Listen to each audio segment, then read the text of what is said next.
it in the thing you can.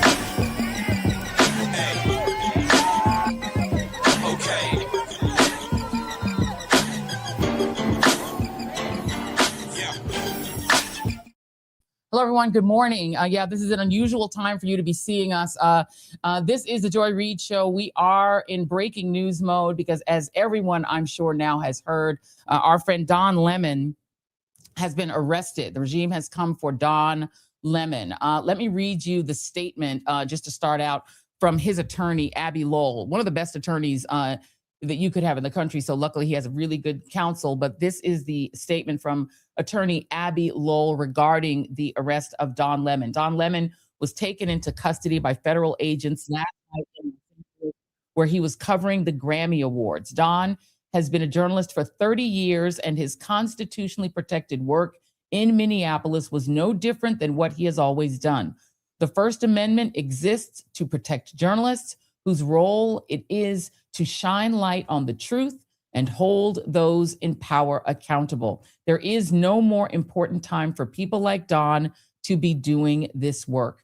Instead of investigating the federal agents who killed two peaceful Minnesota protesters, the Trump Justice Department is devoting its time, attention, and resources to this arrest. And that is the real indictment of wrongdoing in this case. This unprecedented attack on the First Amendment and transparent attempt to distract attention from the many crises facing this administration will not stand.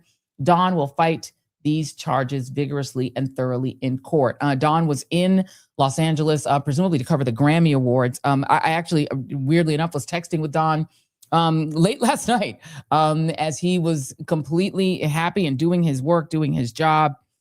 And this surprise arrest comes after more than a week of haranguing by the right. There are those on the right who've been braying for Don's head since he covered, as a normal journalist would cover, that protest at a Minneapolis church that, as we pointed out on this show, on the Joy Reid Show, and this is the reason that we try to walk through some of these things about white Christian nationalism and why it's important and why I seem so obsessed with it. This is the reason that we talk about it. That church, as we pointed out before, was founded by the author of the book, the book about the so-called sin of empathy, the sin of empathy guy. The Sin of Empathy guy published that book on the publishing company owned by his mentor, the man to whom he serves as a sort of junior pastor. And his name is Doug Wilson, the person that we've been talking to you about on this show. And that group of white Christian nationalists who want this country to essentially be descended into a handmaid's tale, into a white Christian nationalist country in which only white Christian conservative men would rule and everyone else would not. Essentially, Don Lemon covered a protest that was essentially held in the hornet's nest of white Christian nationalism. The Idaho church that Doug Wilson founded in Idaho, the church in Minneapolis, is a spinoff of that church. And one of the lay pastors at that church happens to be an ICE agent. That is why protesters targeted that church. I can tell you, not something I think, but what I know is that Don Lemon went to Minneapolis to cover the protests in general, got a tip, as journalists do, that there was going to be a protest in that church. He went along just like the journalists who covered the January 6th insurrection. Can you imagine the Biden Justice Department arresting the BBC and other journalists who covered the insurrection that Donald Trump fomented in Washington? That would be the equivalent of what you've seen this regime do now. I will note that Harmeet Dillon, who is in the Justice Department's Civil Rights Division, you have to put that in quotes, scare quotes now, is very much connected to this network. And there has been a demand on the far right among the adherents to this religion, this Christian nationalist religion, on social, mainly on X Twitter, for Don Lemon to be arrested.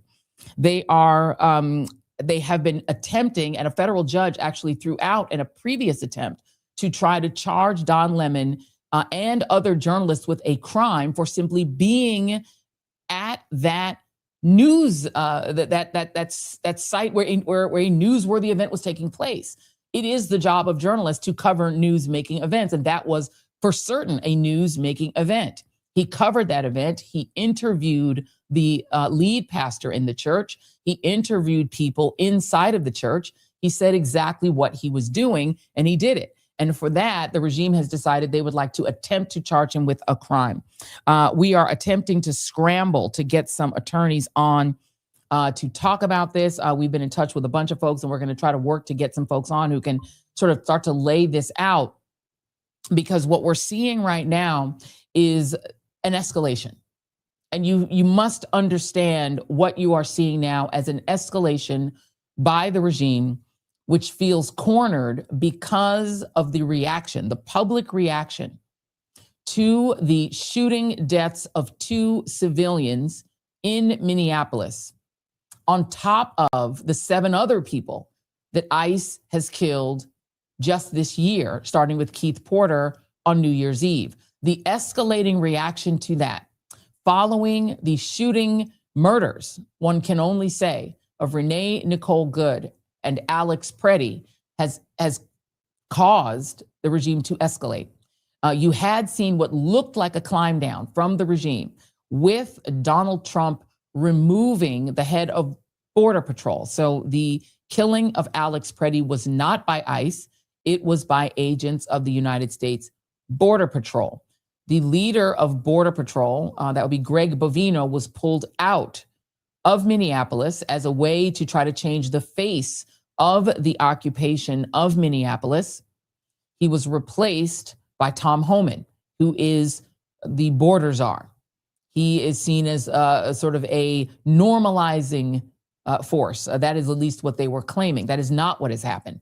Rather than de-escalate the situation by replacing the head of Border Patrol, sending him back to California, taking him off of his social media. At least reports are saying he was removed from access to his social media accounts because he was essentially getting into Twitter fights with people online who were criticizing him. That attempted de-escalation, taking him off social media, removing the head of Border Patrol, essentially walking Kristi Noem's authority back and increasing Tom Homan's authority. All of this happening under Stephen Miller's overall supervision, since this attempt to mass deport non-white immigrants is really his thing. This is his packet within the administration. Rather than de-escalate, which is what they appeared to say that they were trying to do, they are now super escalating. Arresting a journalist who was covering an event that was a news-making event, that is an escalation if there ever was an escalation. There are some reports and rumors that there are other journalists that have been arrested as well, that there are other people who are arrested. We do not have that information as of yet, and so it's important to just tell you when we know and what we do not know. I will note that we're trying to get it together now to simulcast on Don's channel starting at 10 a.m. I have been in touch with Don's family, with Don's husband, just to make sure that everyone is okay. We are also attempting to reach out to Abby Lowell, who is his attorney. And again, we can only tell you what we know. We are not going to tell you what we do not know. But I can tell you what I do know, which is that this is an escalation, and that what we attempted to warn people about when we talked about Project 2025, when we talked about white Christian nationalism, the reason I have Robbie Jones on this program once a month trying to walk you through what white Christian nationalism is because this is the core threat to our democracy. You'll probably not hear that on many of the news channels that are attempting to sort of cover this as normal, but this is not normal. Well, I think that's the problem, Joanne. They're trying to arrest people in the independent media space so they don't have to basically, because, Bay Street Breed is bought and sold already. Well, the bottom line here that you need to understand is that this regime is escalating for a reason. The public backlash against the murders of Alex Preddy and Renee Nicole Good has put them in a corner in which Donald Trump's poll numbers are cratering. His poll numbers, even on immigration, which was his core issue, the main issue that got Donald Trump elected to the presidency again was people's rage over the number of non-white immigrants who came into the country during the Biden administration. And this demographic panic is what put Donald Trump back in office more than anything else. Secondarily, of course, the economy and people's belief, for whatever reason, that Donald Trump would make things cheaper. He did promise he would do that he would make the economy stronger, that people would have more money in their pockets. These are the reasons that Donald Trump was put back in office. But immigration was the number one issue that returned Donald Trump to office. And he has not solved any of those issues. Donald Trump is not necessarily deporting more people, but he's doing it in a way that is much crueler. He's doing it in a way that is meaner, and he's doing it in a way that is more public and more violent. And it is deliberately violent. It is deliberately violent because understand that what this regime wants is fear. He wants our fear. They want us to be afraid. They want journalists to be afraid to cover these events.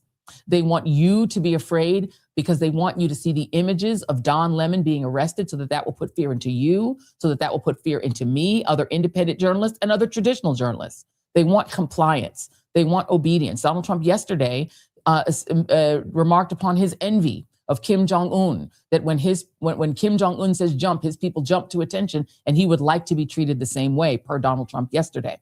They want us to be afraid, and they want the arrest of Don Lemon to put fear into the hearts of journalists. Know that they started the escalation with having ICE and allowing ICE and Department of Homeland Security agents, secret police who are masked. That is the clinical definition of what secret police are. If they are masked, they are secret police. They're allowing them to arrest people who are simply following them, to arrest people who are simply observing them, to arrest people who are simply filming them. That now is a reason to arrest people.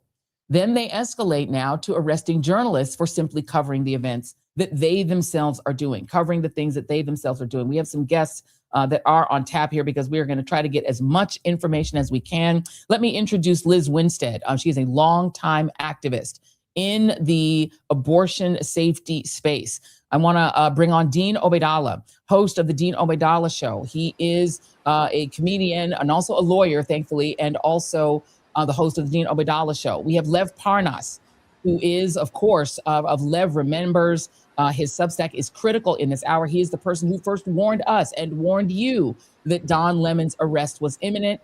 They backed off for a time. A federal judge kind of threw cold water on it. But Lev, I'm going to start with you. They've now done the thing that you warned us they would do. What do you know? What information can you share? Yeah, Joy, I woke up today, 7 o'clock. I was having a text message from some of my sources telling me that it's happened, that they actually arrested Don last night in Los Angeles. This was a push directly coming from Donald Trump himself. As we spoke earlier, you know, I've been talking about this for the past week and a half, that Donald Trump was pushing it himself. They first went and they weren't able to get it, and then they went to another grand jury. I'm trying to find out. It's fast-flowing information right now. I just got off the phone, but I'm waiting to hear actually any minute, to see where they got the grand jury and what the charges are actually they're trying to do. Let me go to Liz Winstead, because Liz was texting with me earlier that you were saying, Liz, that they are going to likely try to use something called the SAFE Act. FACE Act. The FACE Act. Yes, please explain what that is, Liz. So I will. I just want to also say too, Joy, for your updates, independent journalist Georgia Fort here in Minneapolis has also been arrested at 6 a.m. this morning. She live streamed as they were at her door. She's by Georgia Fort, and she was also there with Don covering that church event. So just that piece of information for you. She's reporting it. NPR's reporting it. So the FACE Act, why this is important is the FACE Act passed in the 90s. And the reason that the FACE Act came to be was because abortion providers were being terrorized. They were being attacked. They were being murdered. Their clinics were being firebombed. And the federal government was trying to find a way to protect these people. And the only way we were allowed to get the FACE Act passed was if we included churches into the mix. And so what happened was, now, and houses of worship, let me say. So what this administration is defining as houses of worship are fake clinics, obviously churches, but anything that is religious. And In 2024, my organization, Abortion Access Front, was gathering information and data, and we helped get 23 people who violated the FACE Act. They were charged and convicted. Trump pardoned them early in his term in 2023. It kind of got lost when he pardoned all the J6 people. Right. But it was in no way intended to prosecute somebody covering some kind of protest or event. And so that is the thing that is really important to know, is that Don and Georgia were not participating in this. They were covering it. And just lastly to the point, in 2025 throughout the year, Chip Roy has been leading the charge to look at the FACE Act and remove all the protections for abortion providers in the FACE Act and only leave the protections for houses of worship. So people just need to know that that is happening. So just to walk us back through this. So the idea here is that they want to take an act whose goal was to protect abortion providers and now uniquely make it so that one could not protest at or near a church. And that is it, not mosques, not synagogues, just Christian churches? Well, they have houses of worship, right? So there's a case that's going on right now in New York or in New Jersey where there's a synagogue that is selling parcels of land, and people were protesting, like, do not sell parcels of land in Israel that are Palestinian parcels of land, not during a worship, during literally a sale.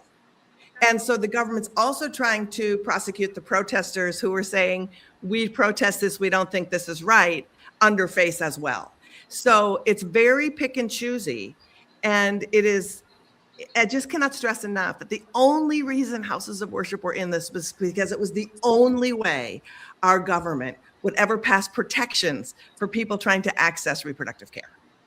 Very handmaid's tale of us. Dina, hold on just 1 second. I want to bring Jasmine Crockett in. I know she is running in and she's on the move this morning, but I wanted to make sure I got the Congresswoman in. Congresswoman Crockett, thank you so much for being here. I appreciate your time. Your thoughts as a legislator, as a federal legislator, on the arrest of a journalist, Don Lemon, for simply doing his job in Minneapolis. I'm pissed as hell, and frankly, I don't really care your political affiliation.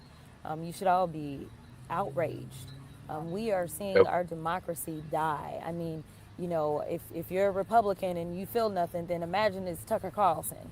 I mean, I don't really know what to tell you, but real journalists, number one, are always supposed to make sure that their leanings are never something that you ever feel. But regardless of anybody's leanings, they are protected under the First Amendment. So as someone who is a civil rights lawyer, as someone who has studied and appreciated the Constitution, I am flabbergasted at the silence. It is deafening from the other side right now. And so again, we've got to come together and just call out what is wrong. There is so much that is wrong in this country right now. I don't think that this is partisanship.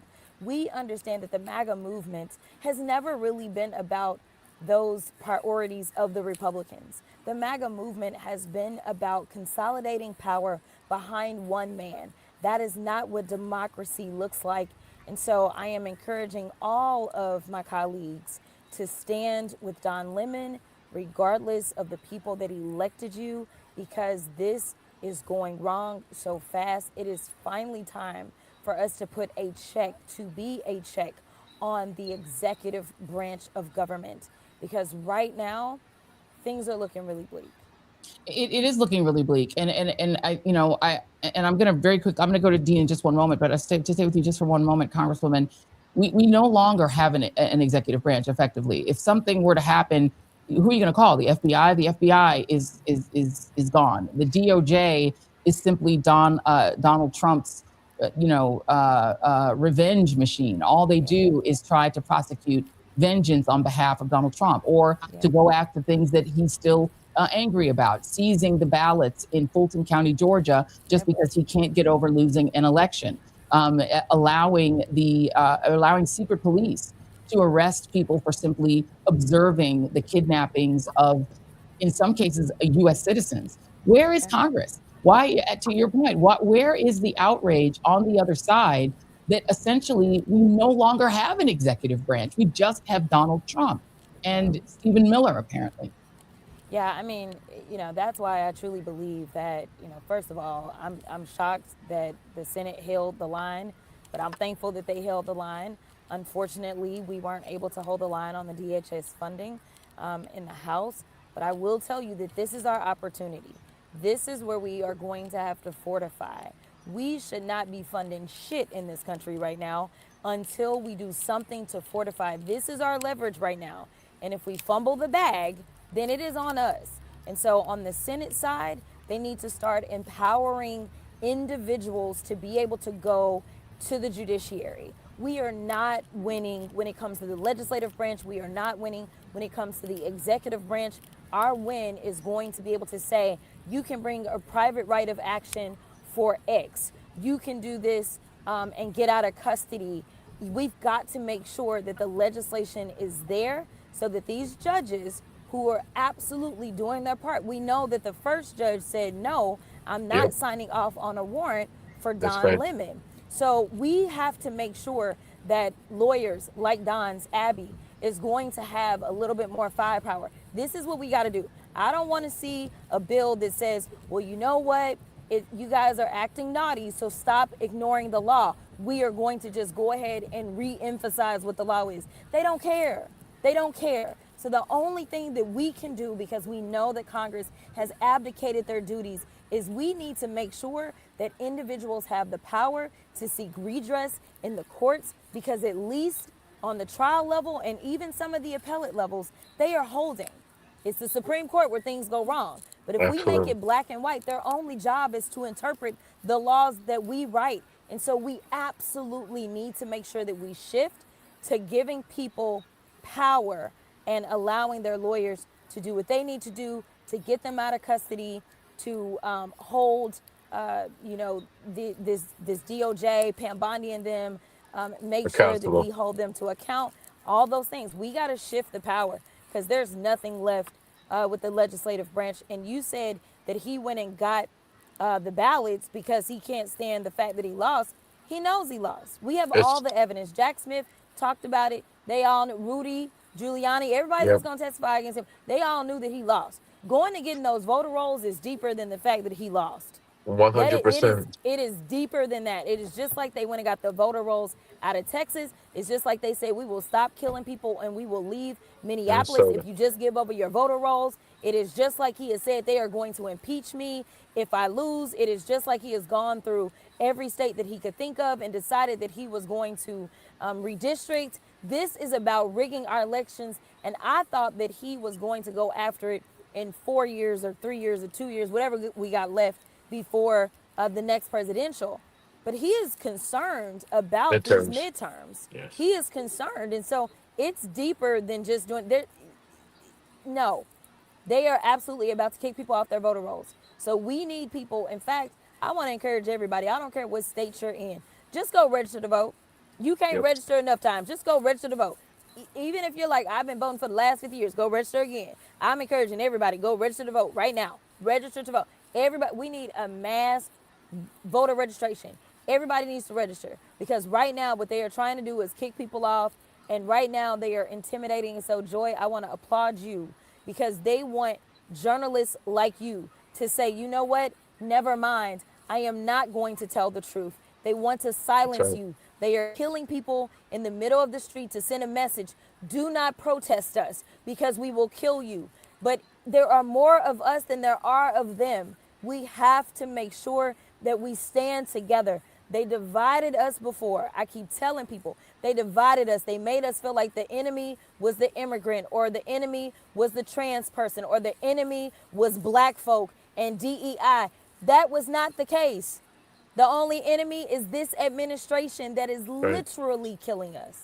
Yeah, indeed. Well said. I want to get Dean in, because the escalation here on the First Amendment, you sort of stand at the middle of that, both as an attorney, as a comedian, as a radio host, as a journalist.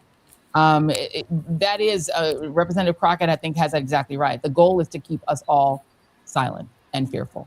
It is. And first of all, I can't applaud Representative Crockett enough, and we need hundreds more like her in Congress. We need fighters every day. And instead we have people who I'm not sure why they're in Congress anymore. Some of the Democrats that have been there a long time. But Joy, in the big picture, you know, and Lev was predicting that Don Lemon would be arrested. Last year, I was warning people, when they get done going after corporate media, they're coming after independent media.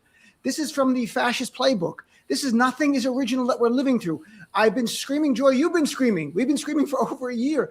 This is the authoritarian playbook. This is just the next chapter. Go after the media you don't control, which is independent media. Of course, they're going after that. And just so it's clear, from a legal point of view, a magistrate said no to signing the arrest warrant of Don Lemon. The magistrate name is Douglas Micco.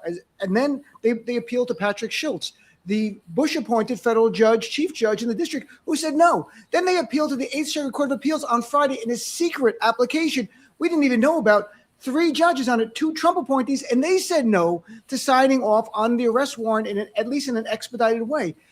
All this is prosecution and persecution. Silence us. They want us to self-censor. And Joy, we've had this discussion. We are at war. I hope people understand it. We are at war. This is not politics. This is a war. Trump does not want to govern. He wants to rule us. He wants to silence us. He's killing Americans in the streets and sending more troops into the streets. Tom Homan means nothing. It's the same administration, same regime. And to the point about the last thing is, going after the ballots in Fulton County is not about the past. It's about the future. It's about controlling the midterm election. This is the most dangerous threat we've had to our freedoms that we've ever experienced. And to me, it's not just abolish ICE, it's abolish MAGA as a political movement. And that takes us coming out to win elections, because we can't coexist with an anti-democratic movement that's a white supremacist-driven movement that all of us are the enemies of. And they would deport us or get rid of us, Joy, in a second if they had their choice. Yeah. Lev, you come from the world that was a part of the Soviet Union at one point. This feels very much like Russia. The idea that we have, masked secret police in our streets, literally killing Americans simply for protesting. The idea that ballot boxes are being stolen. And look, Jolly Good Ginger said this on his channel last night, on his IG channel, and I think it's absolutely right. I've said a version of it on this show. If people don't understand that they are keeping people in terror in Minneapolis and cities like Minneapolis, people are afraid to go to school. They're afraid to go to work. They're afraid to go shopping. There was a woman who was arrested simply while warming up her car while her children were alone inside the house. They took her away. She's pleading with them. Her children are inside. They don't care. They're making people afraid to leave their homes. If you don't think that they're going to use that kind of terror to keep people from being able to vote in November, to keep people in their homes, and then say that the only way that you can vote is in person because they will obstruct the mail-in ballots. Because remember, Trump doesn't want mail-in ballots. He wants everyone coming to vote only on election day. If they can force that and then say, well, now we'll make sure that the black and brown people are too terrified to come out of their homes because the secret police are grabbing people, or just start arresting people on the voter line. Arrest you on the voter line, and then they won't release you. You're a U.S. citizen, and they only discover that a minute after the voting rolls close. There are so many ways that they can use these secret police, this militarized police force, to obstruct that vote, even if, as Representative Crockett said, everybody goes out and registers to vote. They're going to use violence and these tactics to make sure they don't lose the midterm elections, right? That's how Putin would do it. Well, I mean, Joy, you just said it so on the dot, and I've been screaming and yelling for the past 7 months, actually, about exactly the same thing. And what we're seeing play out, and Congresswoman Crockett, I'm going to speak to you offline. I'm going to reach out to you, give you some information that I'm hearing also. This is not coincidence, folks. This is all pre-planned. This is Project 2025 that's being pushed in a major fast-track way because Stephen Miller, Russell Vought, and others behind the scenes are seeing the polls, they're seeing the reaction, they're seeing it. And that's why the theatrics about sending Tom Homan into Minnesota, it's all theatrics, folks. There's no, I always say to you, watch what they do, not what they say, because Donald Trump is very good at saying a lot of things lying, but watch what's actually happening. And that's what you're seeing. This is all coordination. The fact that they went after Don Lemon and also other journalists, independent journalists, this is, they're trying to antagonize the war world. They're trying to antagonize American people. They want to invoke the Insurrection Act. And I reported on it. What messed them up, just think about it. The president and the White House are not upset that 2 Americans got killed. They're upset that they were not black or brown. They're upset that they were undocumented. They're upset that they don't have criminal records. And right now there's a major push being pushed on to make Alex Preddy insurrectionist because of a video they found. So don't think that Tom Homan speaking quietly or calmly and saying that this is all distraction. The ICE agents are there. They're continuing doing it. And what happened in Georgia should be alarm everybody more than anything, because the fact we're not even talking about, that's why I want to talk to you offline, Congressman Crockett, about what Tulsi Gabbard is involved. She's been dealing, I've been hearing for a while, and her and there's a major play they're about to do, that they're trying to invoke certain rules to be able for, like you said, the future. This is not about just rewriting the history. This is about the elections, and that's why I say they're going to do everything possible that we do not have a midterm. Donald Trump has said it, that's why we need to act now. We need to unite, try to get some of these Congress people over on our side.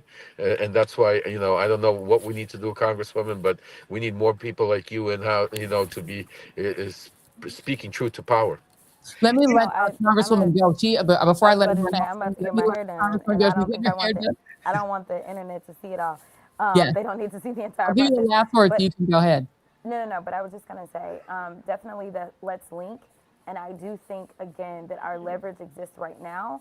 And so we need to fortify some things around our elections, specifically in this budget bill. So we need to make sure that we are applying pressure right now as we are in the budget process to deal with specifically these things.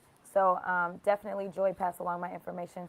God bless you all. And I'm in the fight with each and every one of you. Thank God you bless so much, you. Congresswoman. Congresswoman Crockett is a real one. Literally, I texted her this morning, and she was on her way to get her hair done, but kindly said, I will talk to you all in the car.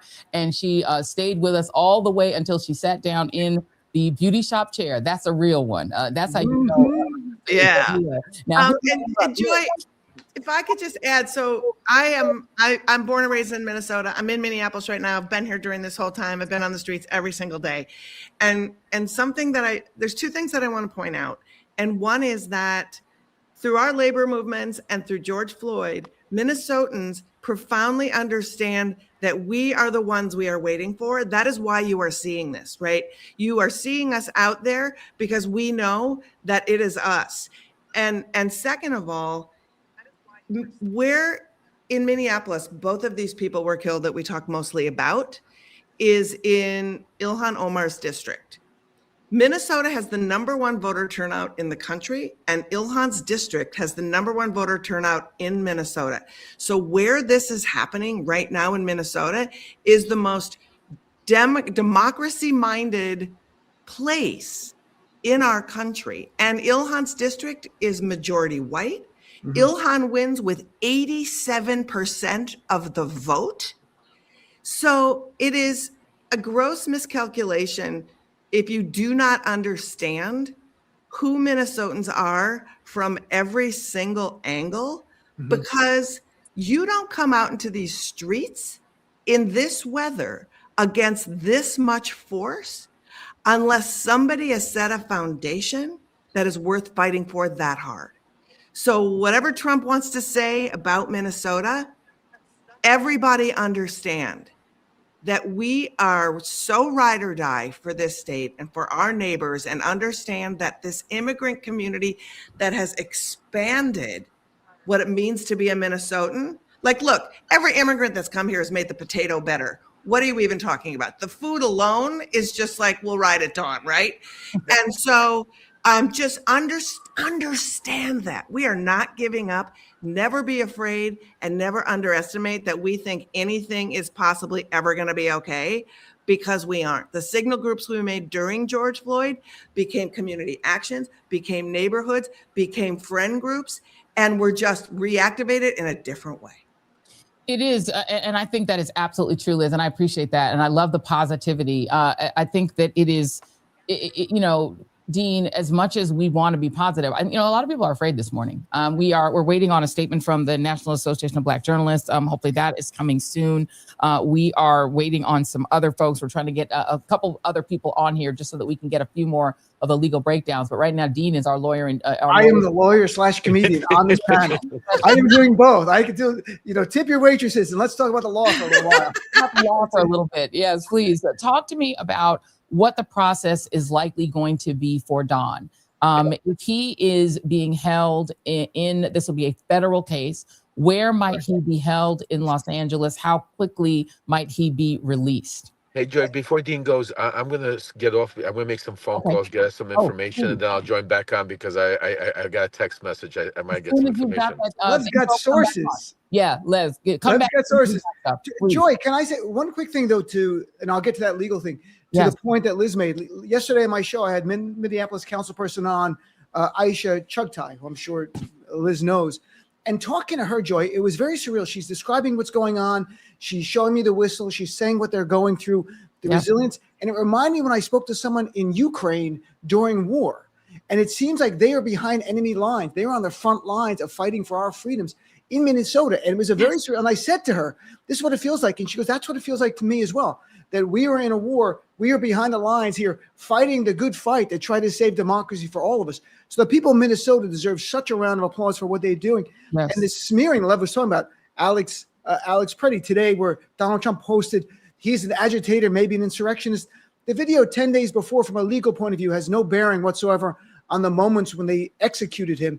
Second of all, we're getting an understanding that the agents know who people are.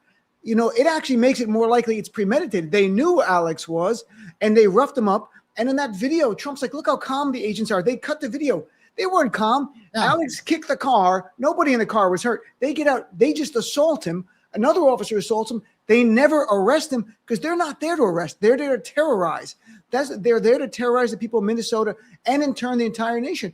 And I would, Representative Crockett made a point to Republicans.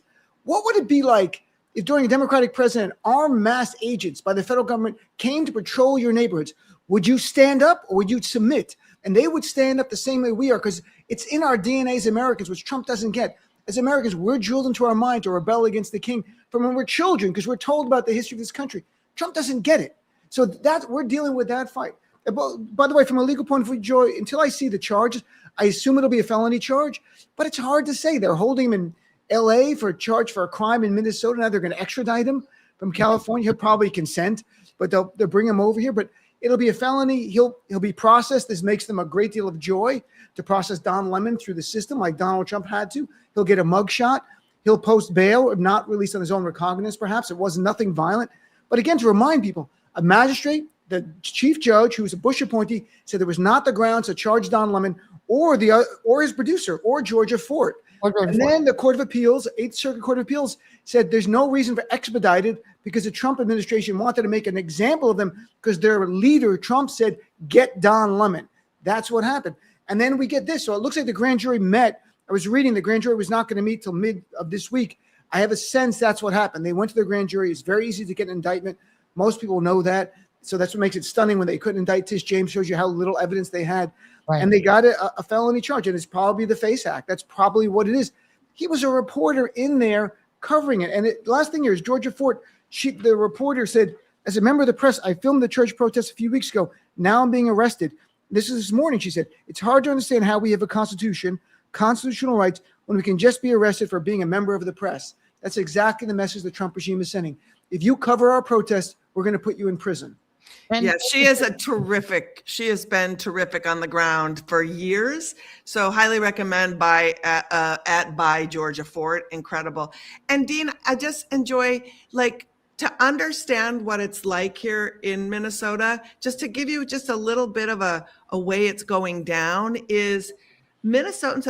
I have rented a car here because I can't drive my car here, because if I go do mutual aid to put boxes together to deliver foods, ICE is surrounding and taking the license plates of every single person, not protesting necessarily, but in a church doing mutual aid, at an LGBTQ center doing mutual aid. There are literally citizen patrols. There's one point There's a park every 1.4 miles in the Twin Cities. There are citizen patrols who are patrolling parks because when ICE is taking people to Whipple and then realizing they have no reason to detain them, they are throwing them into parks without coats, without shoes, without boots. So our people are out there with trunks full of coats and warm clothes and citizen medics, getting them in their cars to take them home, to check them for frostbite. It's insanity here. It's insanity. It is wild. I mean, just hearing this and knowing that we're talking about the United States of America. And Dean, you know, we talk about this a lot. You know, the reason that, you know, there are things that I'm obsessed with and talk about a lot. Mm-hmm. There's a reason for it. There's a reason we're always talking about what's happening in Gaza and in Israel, because of the way that this regime is behaving in terms of the way that it is using its paramilitary forces is very IDF. It's very similar, including the disrespect for journalists. In the case of in Gaza, they're just outright killing journalists, just outright. But the idea of arresting journalists, of taking journalists into custody, of treating journalism as a threat to the regime, that essentially it is getting the truth out about the regime, what the regime is doing is considered a national security threat. Donald Trump is effectively behaving not just like Vladimir Putin, but like Bibi Netanyahu. Anyone to the far right who doesn't respect freedoms, that's who he's acting like. And coincidentally, last night I had on the lawyer from Mahmoud Khalil on my show, Barha Azmi. And I made the point to him that I made a year ago. And I begged people who weren't the most pro-Palestinian, I'm like, you have to care about Mahmoud Khalil, even if you don't agree with what he's saying. I said, it doesn't end with a green card holder being deported in silence for his views that they don't like. It begins with those people. It begins with student visas, and it gets to the rest of us. And I tell people this, and later they go, well, you were right. I go, I'm not Nostradamus. I read too much. I read too much history. So because you see the playbook, it is nothing original. The idea, the banality of evil, Hannah Arendt talked about. Banality of evil means like the random person will commit an act of evil, but it also means it's unoriginal. Evil is unoriginal. Authoritarian and fascism is unoriginal. They follow the same playbook. So Netanyahu follows the same playbook. Putin, there's only 1,500 political prisoners in Russia. That's enough to get 100 million people to be silent. Trump sees that. They get that. They don't have to put us all in jail, Joy. They should put the rest of us in jail who won't bend the knee. We got to step up now. This is our time.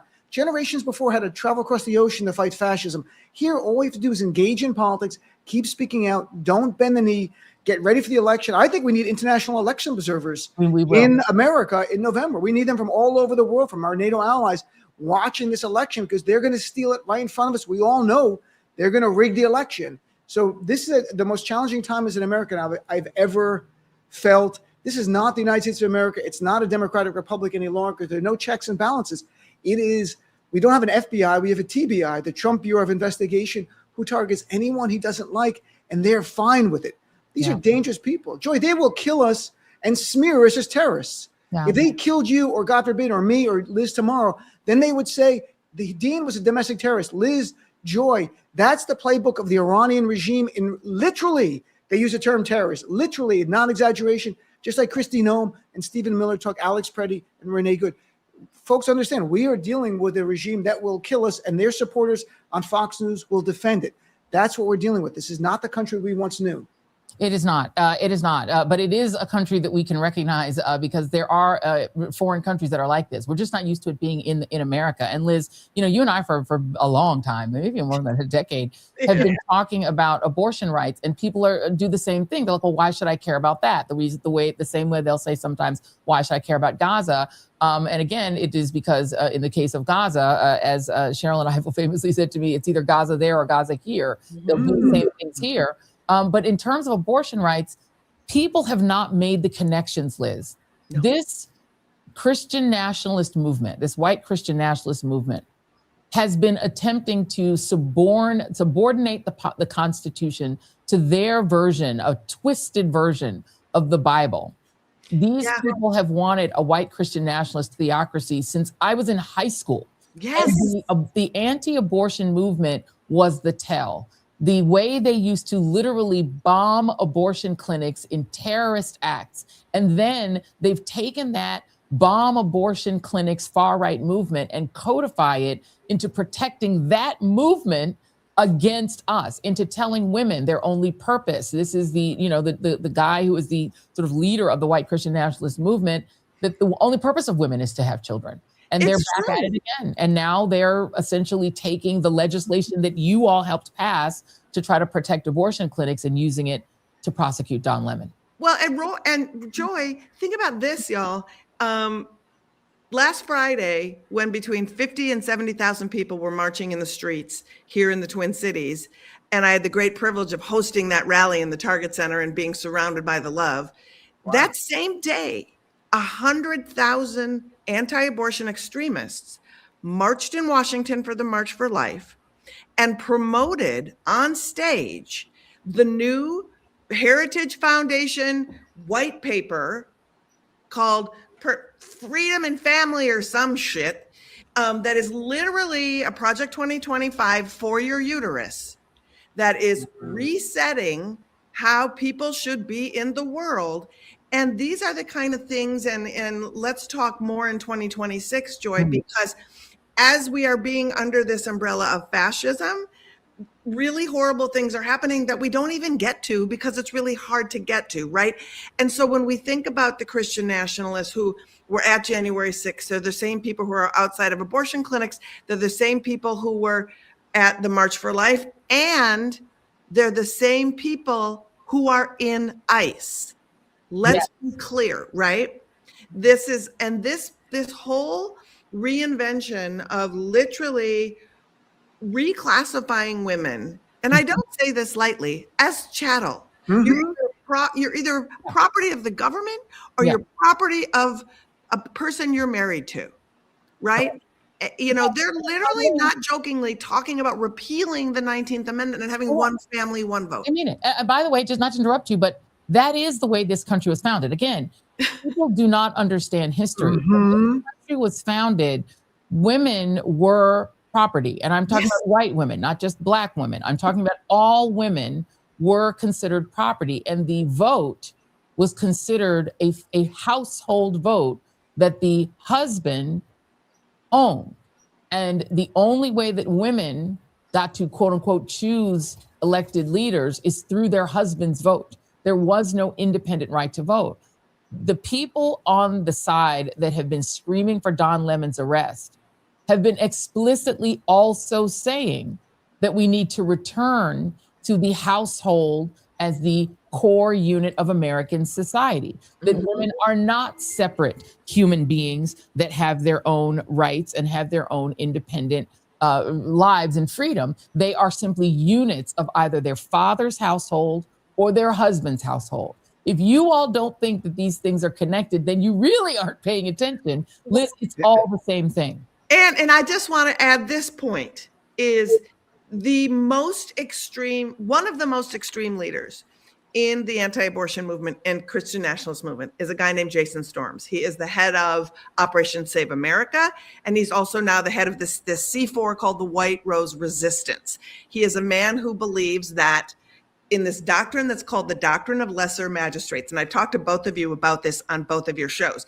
And what this doctrine is, it says that you have permission by God to defy the laws of the nation if they go against the laws of Christianity. Now, Jason Storms went to trial for using this as a tactic of terrorism back in, I think it was 2014. And his lawyer at the time was a gentleman named Mike Johnson, who was at that time, before he was Speaker of the House, he was a lawyer at Alliance for Defending Freedom. So when we talk about this is creeping into our government, this is our government.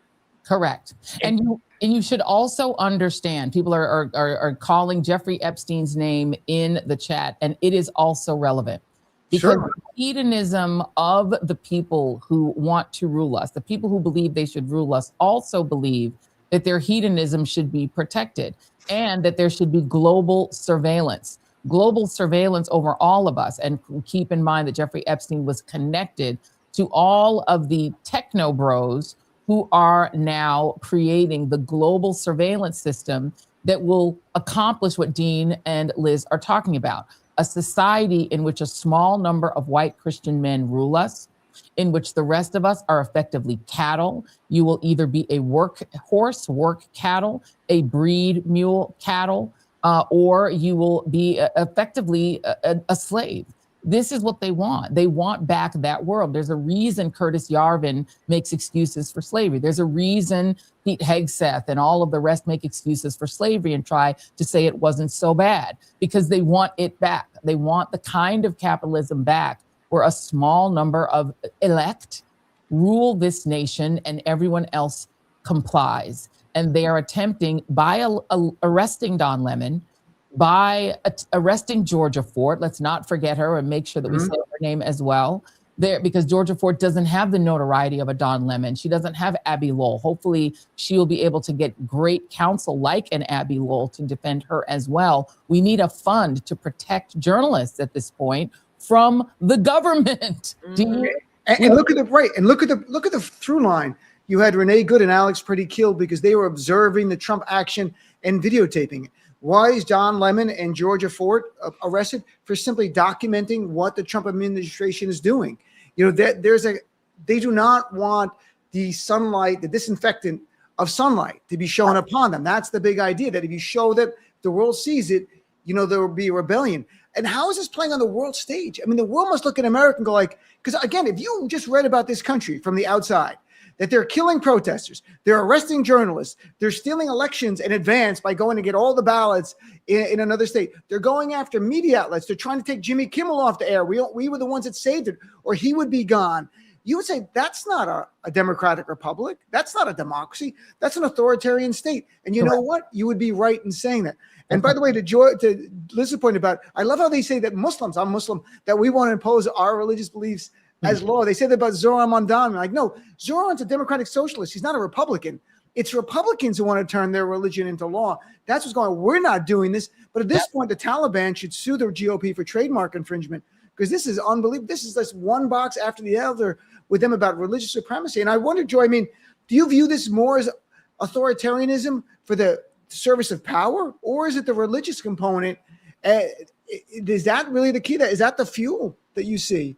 I see it as both. What you've seen over the last decade, Dean, and this is the thing that I think should frighten most people. There has been this kind of theo-bro movement, this white Christian nationalist movement that really honestly stretches back to the civil rights movement. The Southern Baptist Convention, the Southern Baptist Church, as Robbie Jones describes to us all the time on this show, really formulated itself around defending slavery and Jim Crow. That is why there is a Black Baptist church and a white Baptist church, right? That Southern Baptist church is sort of steeped in white Christian nationalism and always has been. They never really cared about abortion. They really cared about, they never really cared about abortion at first. They really cared about desegregation. Yes. They were very angry. Paul Weyrich's whole mission. Correct. So they shifted to abortion because it was convenient politically, but their real true interest was maintaining segregation. That is what that movement always had.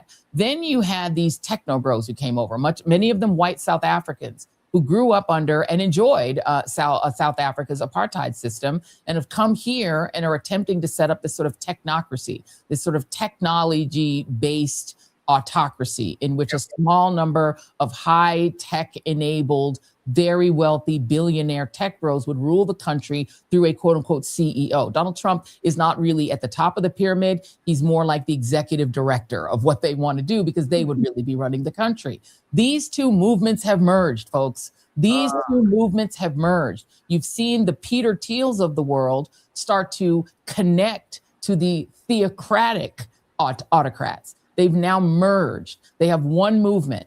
Project 2025 is a theocratic project to try to create a Handmaid's Tale. But they have merged with the techno bros. They now have all the same goal. So when you've got those two movements merging, it is just one goal. The goal is to have a small number of elect, which they see as these techno-fueled billionaire men who are, in their mind, Christian, some of them. They claim to have found this Christian theocracy. Note that Peter Thiel, who never seemed to be all that religious, is suddenly spouting all this stuff about the Antichrist. Well, who's the Antichrist to him?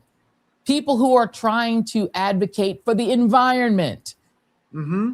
They are the Antichrist. People who want to tax him are the Antichrist. He's suddenly religious, but it's all about money. And I still do wonder what role Jeffrey Epstein did play in this. He was in communication with some of these men. They were trying to create a total state. Palantir does factor in all of this. I can't put it all together in my mind right now. This morning, I literally just got up 2 hours ago to Don Lemon being arrested, and I'm still pulling my mind together. But the reality is we are facing probably the most serious threat to our democracy since the 1930s, when there was an actual coup to try to overthrow FDR and install an American Führer. That happened. They failed. But this time, they've gotten pretty damn close to succeeding. And might I just add also, Joy, to that brilliant sort of free form, oh my God, whatever you just laid out was like perfect. And I can't believe that wasn't written down on a teleprompter, because holy moly. But we're also seeing in this bigger picture that they have planned, they need to have a place for mediocre men who are just furious that they didn't join us in working hard. And so you see the numbers of white males joining evangelical churches, because truly the promise is, you come here, you deserve a woman, there's no marital rape, so you get to have this like life where it's pretty good, where you can have a wife that you can boss around. Sounds like ISIS, right? Sounds like ISIS. And what I want to just yes, but what I want to emphasize to everybody who's listening, and especially being a person who's 65 years old, who literally lived in a sort of dad worked outside of the home, mom was the homemaker, mom didn't have the opportunities for skills. That life that these people are striving for, where men do this and are the breadwinner and women are the home and do this other thing, it is not helpful to anyone. It destroys the family. The pressure that was on my dad to have to make money when he was an uneducated man from Mississippi to raise 5 kids. He would work and he couldn't even participate in the family because he was so stressed out about having to pay the bills. And so when we talk about like the larger scope of like what feminism should mean, it helps everyone, because to help you thrive as a person, helping every single person thrive to who they are is the way to go. So this misguided power grab that these tech bros have, and they're trying to sell these like middle class assholes this bill of goods about like, this is going to benefit you. It doesn't. Nothing that they say benefits anybody but them. But the reality is, though, Liz, what we also have to understand is that they are attempting to replace maybe half of employment with AI, with machines. Yeah. And when machine employment begins, when machines begin to replace people in the workplace, and when there are fewer and fewer jobs, if you're thinking about it logically, how do you prevent a revolution? You have to eliminate half the workforce. If half the workforce doesn't work anyway, you can afford to lose half the jobs. And they are attempting to eliminate so many jobs that were good paying jobs when you were growing up, when I was growing up, when Dean was growing up. They're attempting to eliminate those jobs and only leave the kind of piecemeal jobs in the field, which of course they would love to replace the immigrant labor in the fields, the immigrant labor in the meat packing plants, the immigrant labor doing that labor with the labor they used to have. African Americans, Black folks, Americans. They feel like Americans should get in the fields. They do not want that immigrant labor anymore. And by the way, that immigrant labor should not be so low paid. It is insane. And it is actually an outrage that people are working for such pittances, but they want to still pay the pittances. They just want to pay them to us. They are eliminating half the jobs in this country with AI. They're going to replace this country's old steel mills with those AI generating plants that poison the air, suck up all the water, destroy this country environmentally. They are wreaking the same destruction on the United States that their fathers wreaked on South Africa. And as somebody whose father lived in the barren wasteland of what they did to South Africa and saw the way they stripped that country like locusts, and then came here when they were done wringing all the wealth out of the country. My father was not South African, but he lived most of his life in South Africa. The only conversations we ever had were from South Africa, where they were destroying that country, wrung all the wealth, everything out of that country they could, and then they bounced like the locusts that they are. And now they're here. They've infected the United States Republican Party. They've joined with the white Christian nationalist Southern Baptists. They've joined with people like these theocrats and these technocrats. They've merged together, and just go and look at the history of South Africa. They are doing to this country what they did to that country. And the main thing they did to that country was called apartheid. Apartheid means anyone can stop you and demand to see your papers. That's apartheid. If they can stop you on the street and a masked man can demand that you show your papers, that's freaking apartheid. If you all do not understand that what they're doing here is what they did there, they're doing apartheid here. And they're not doing it soon, they're doing it now. It's already being done. And Joy, they're also trying to back this up with policy. There's a voting rights case before the Supreme Court right now from Louisiana that if that goes the wrong way, it'll be the end of the Voting Rights Act as we know it. Saying that you can't use race anymore to consider discriminatory actions in carving out a district. And secondly, look at Trump floating the Civil Rights Act. It was unfair to white people. He keeps saying this now. He said it recently again. The Civil Rights Act unfair to white people, because that's where the base is. The base of Republicans, they feel discrimination against white people is worse than against black people. That's what they sincerely believe. So we are going through something that this is all part and parcel of a movement to a white supremacist apartheid system, that you're going to have levels of rights. And they already float this, the idea if you're born here, you should have more rights than if you're a naturalized citizen. Right. This is something we talk about. They demonize Representative Omar all the time. Trump says, go back to her country. Her country is the United States of America. She came here at 12. We are at a place that I never thought we'd have this conversation, Joy. I mean, this is kind of remarkable. It is remarkable. I'm just asking Jason if we could. I know that we aired it, I believe last night or the night before. I'm going to give you some time if you could do it, Jason, to try to grab the report that Don was actually doing. We had that clip of Don's report at the church. At the church. I want to play it because I think it's important that people actually see what he was doing and what he is being arrested for. I'm going to try to locate it here. If you guys see me looking around, we're multitasking right now. I'm being bombarded with text messages and messages in both my phone and my laptop. So that's what I'm doing as I'm listening to my friends here try to walk us through what's happening. But if you could talk very quickly, Liz, because I want to break this down into the two pieces. So as I started off this show, those of you, and thank you all so much to the many people who are listening to us on Substack and on YouTube. I appreciate it. I know we did not do a proper greeting.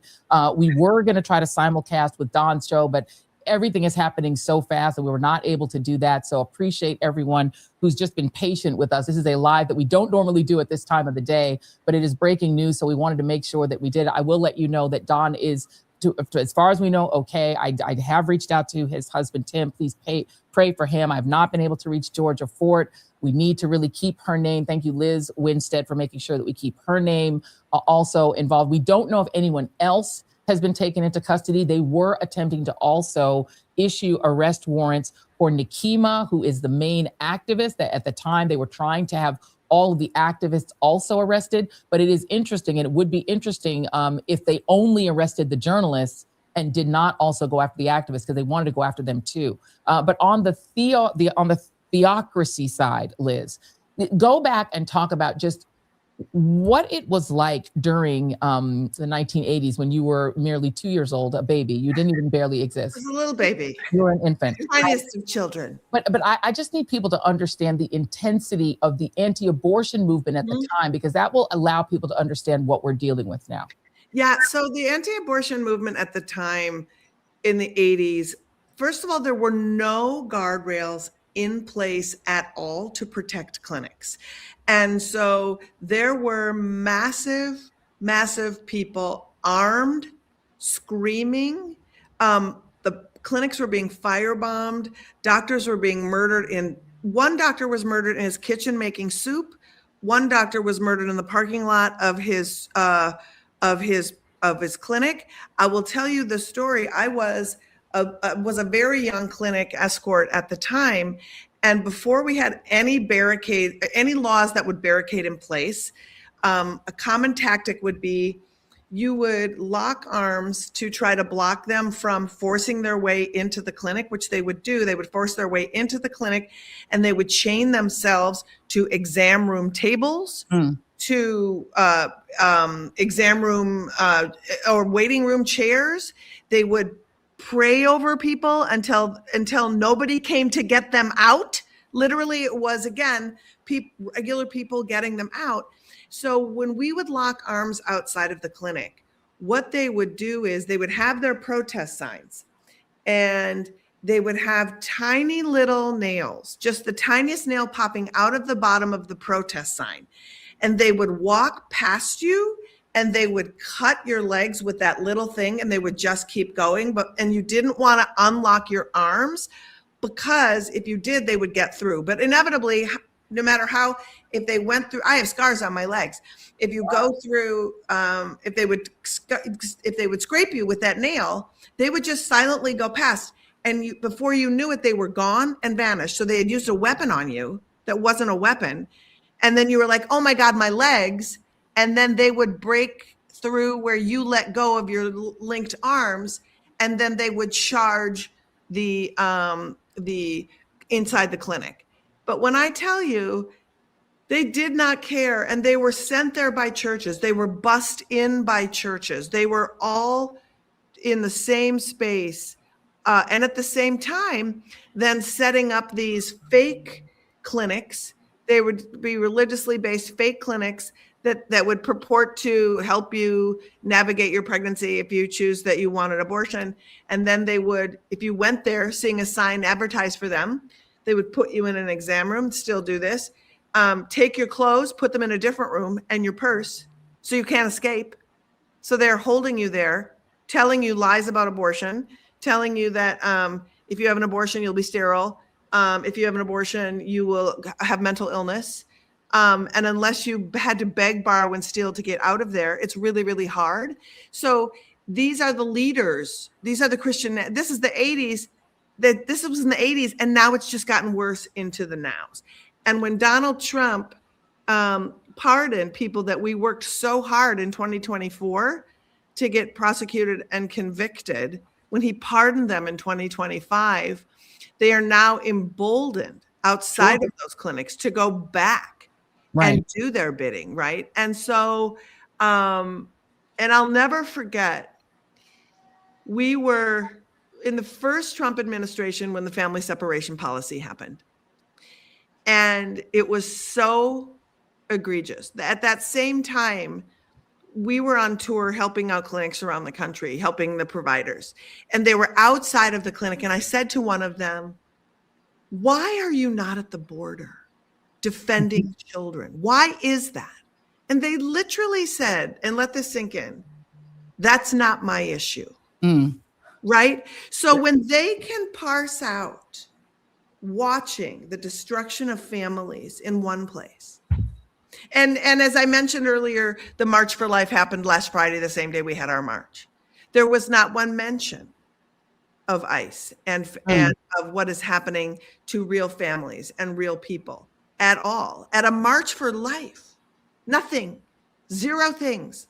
And I know that it's an obvious hypocrisy to point out, but the fact that somebody can compartmentalize the awfulness and decide that as a Christian, mind you, as a Christian should be, it's like when you eat a fortune cookie, it's like say in bed at the end of the fortune cookie, start every sentence with as a Christian, and then talk about how they're behaving and what they're believing and the lack of compassion. It is utterly shocking.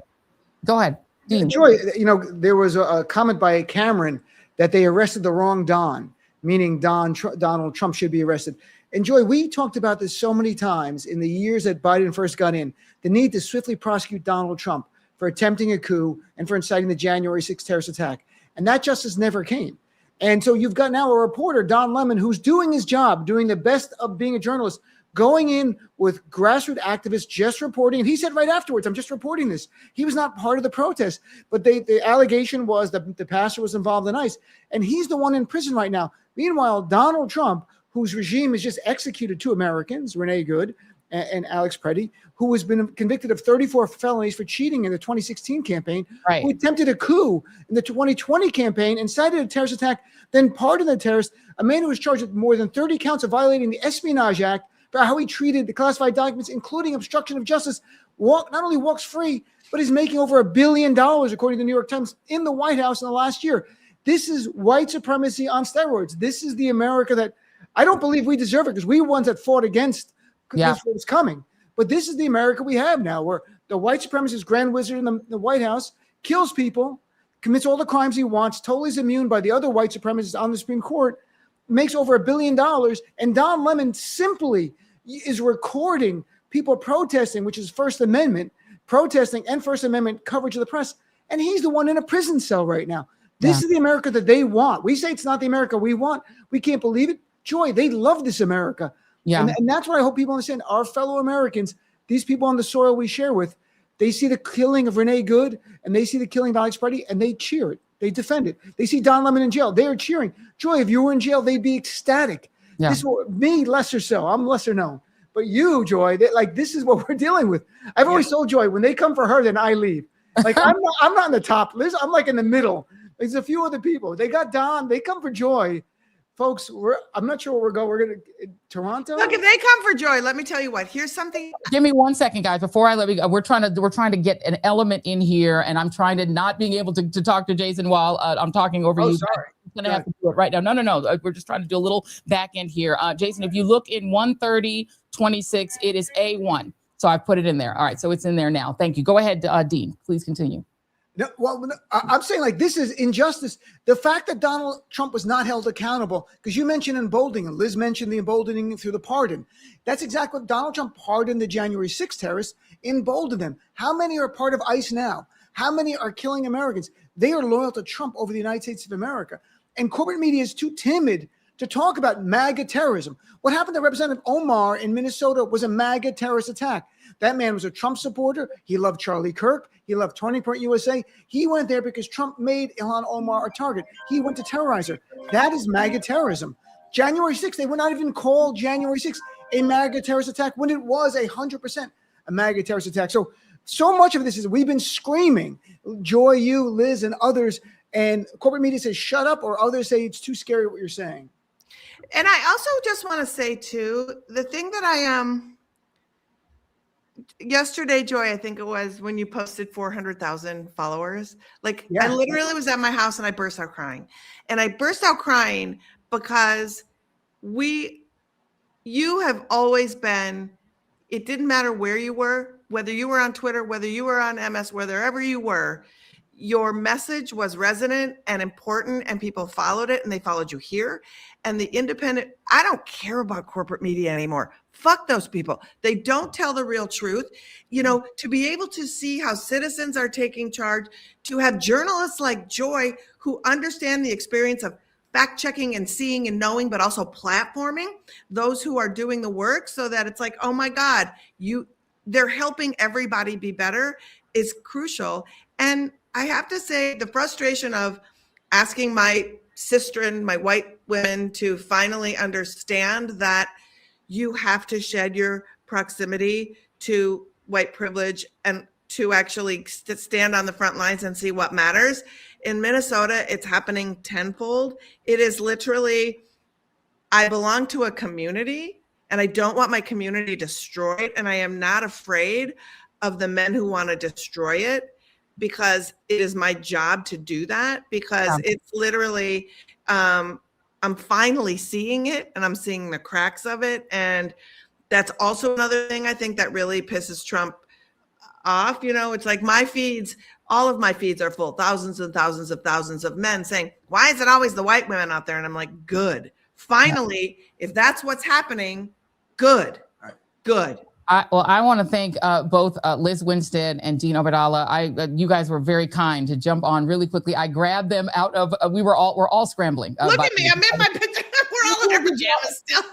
They look cute. I think you look great. You look amazing. You look amazing. I appreciate both of you so much for coming on. This has been a strange day in America. It is not the America we're used to, but unfortunately, this is America we're stuck with for now until we can get this regime out of here. Dean Obeidallah, please make sure that you listen to the Dean Obeidallah show. Give us a time. Make sure that everybody knows what time they can listen. Sure. to. It's on Sirius XM from 6 to 9 p.m. and also I'm on Substack, the Dean's Report, until Trump comes for Substack, which he's going to. I can assure you, he'll come for YouTube, StreamYard, everything. They're going to come for everyone.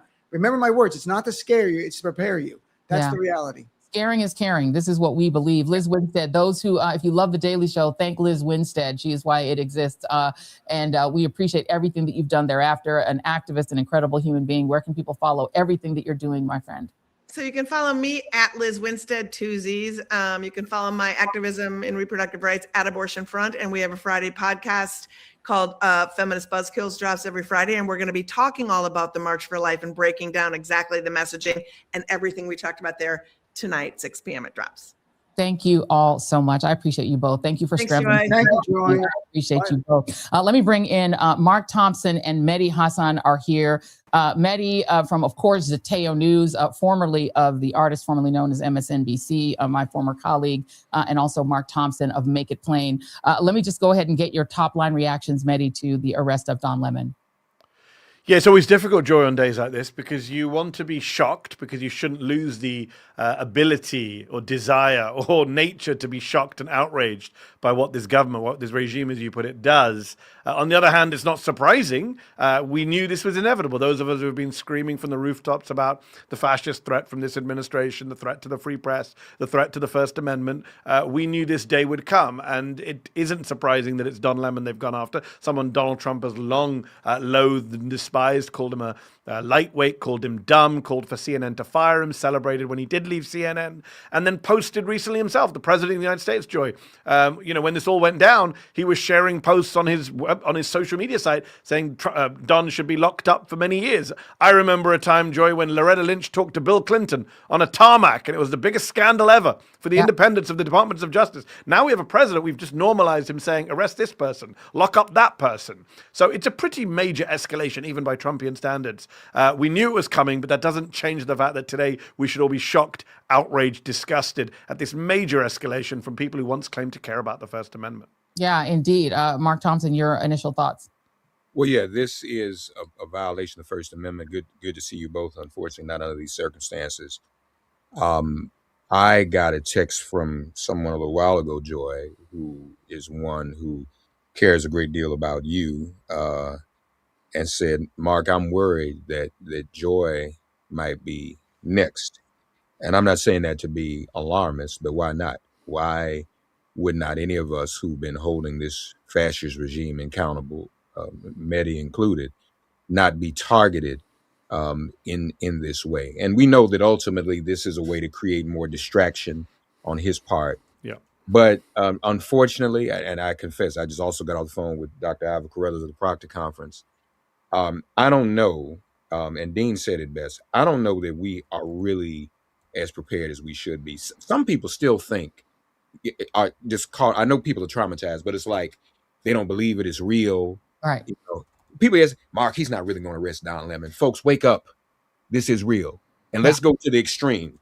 Get ready. It's going to get worse because he's not going to leave. He does not intend to leave office. Stop thinking that we're just, saying the sky is falling.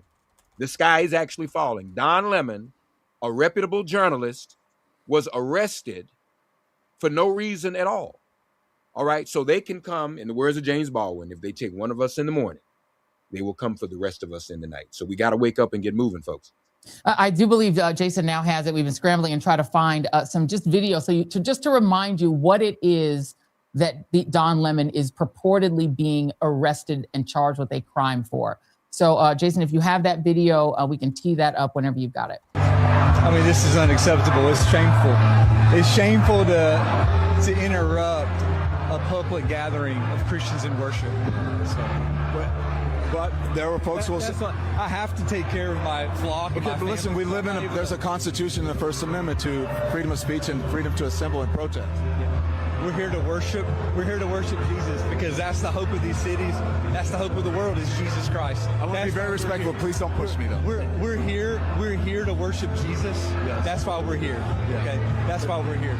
That's what we're about. Don't you think Jesus would be understanding we're about and love these folks? We're about spreading the love of Jesus. But did you try to talk to them as a no Christian? one is willing to talk. Okay. I have to take care of my church and my family, so I asked that you actually would also leave this building. You don't want us to chronicle what happened? Unless you're here to worship. I'm always worship. I'm a Christian. We're here to worship. Yeah. We're here to worship. Okay. Thank you very much. I appreciate it. So he interviewed the pastor there. He also interviewed Don Lemon, several of the people that were inside of the protest on both sides of the aisle. He interviewed people who were members of the church. He also interviewed the protesters.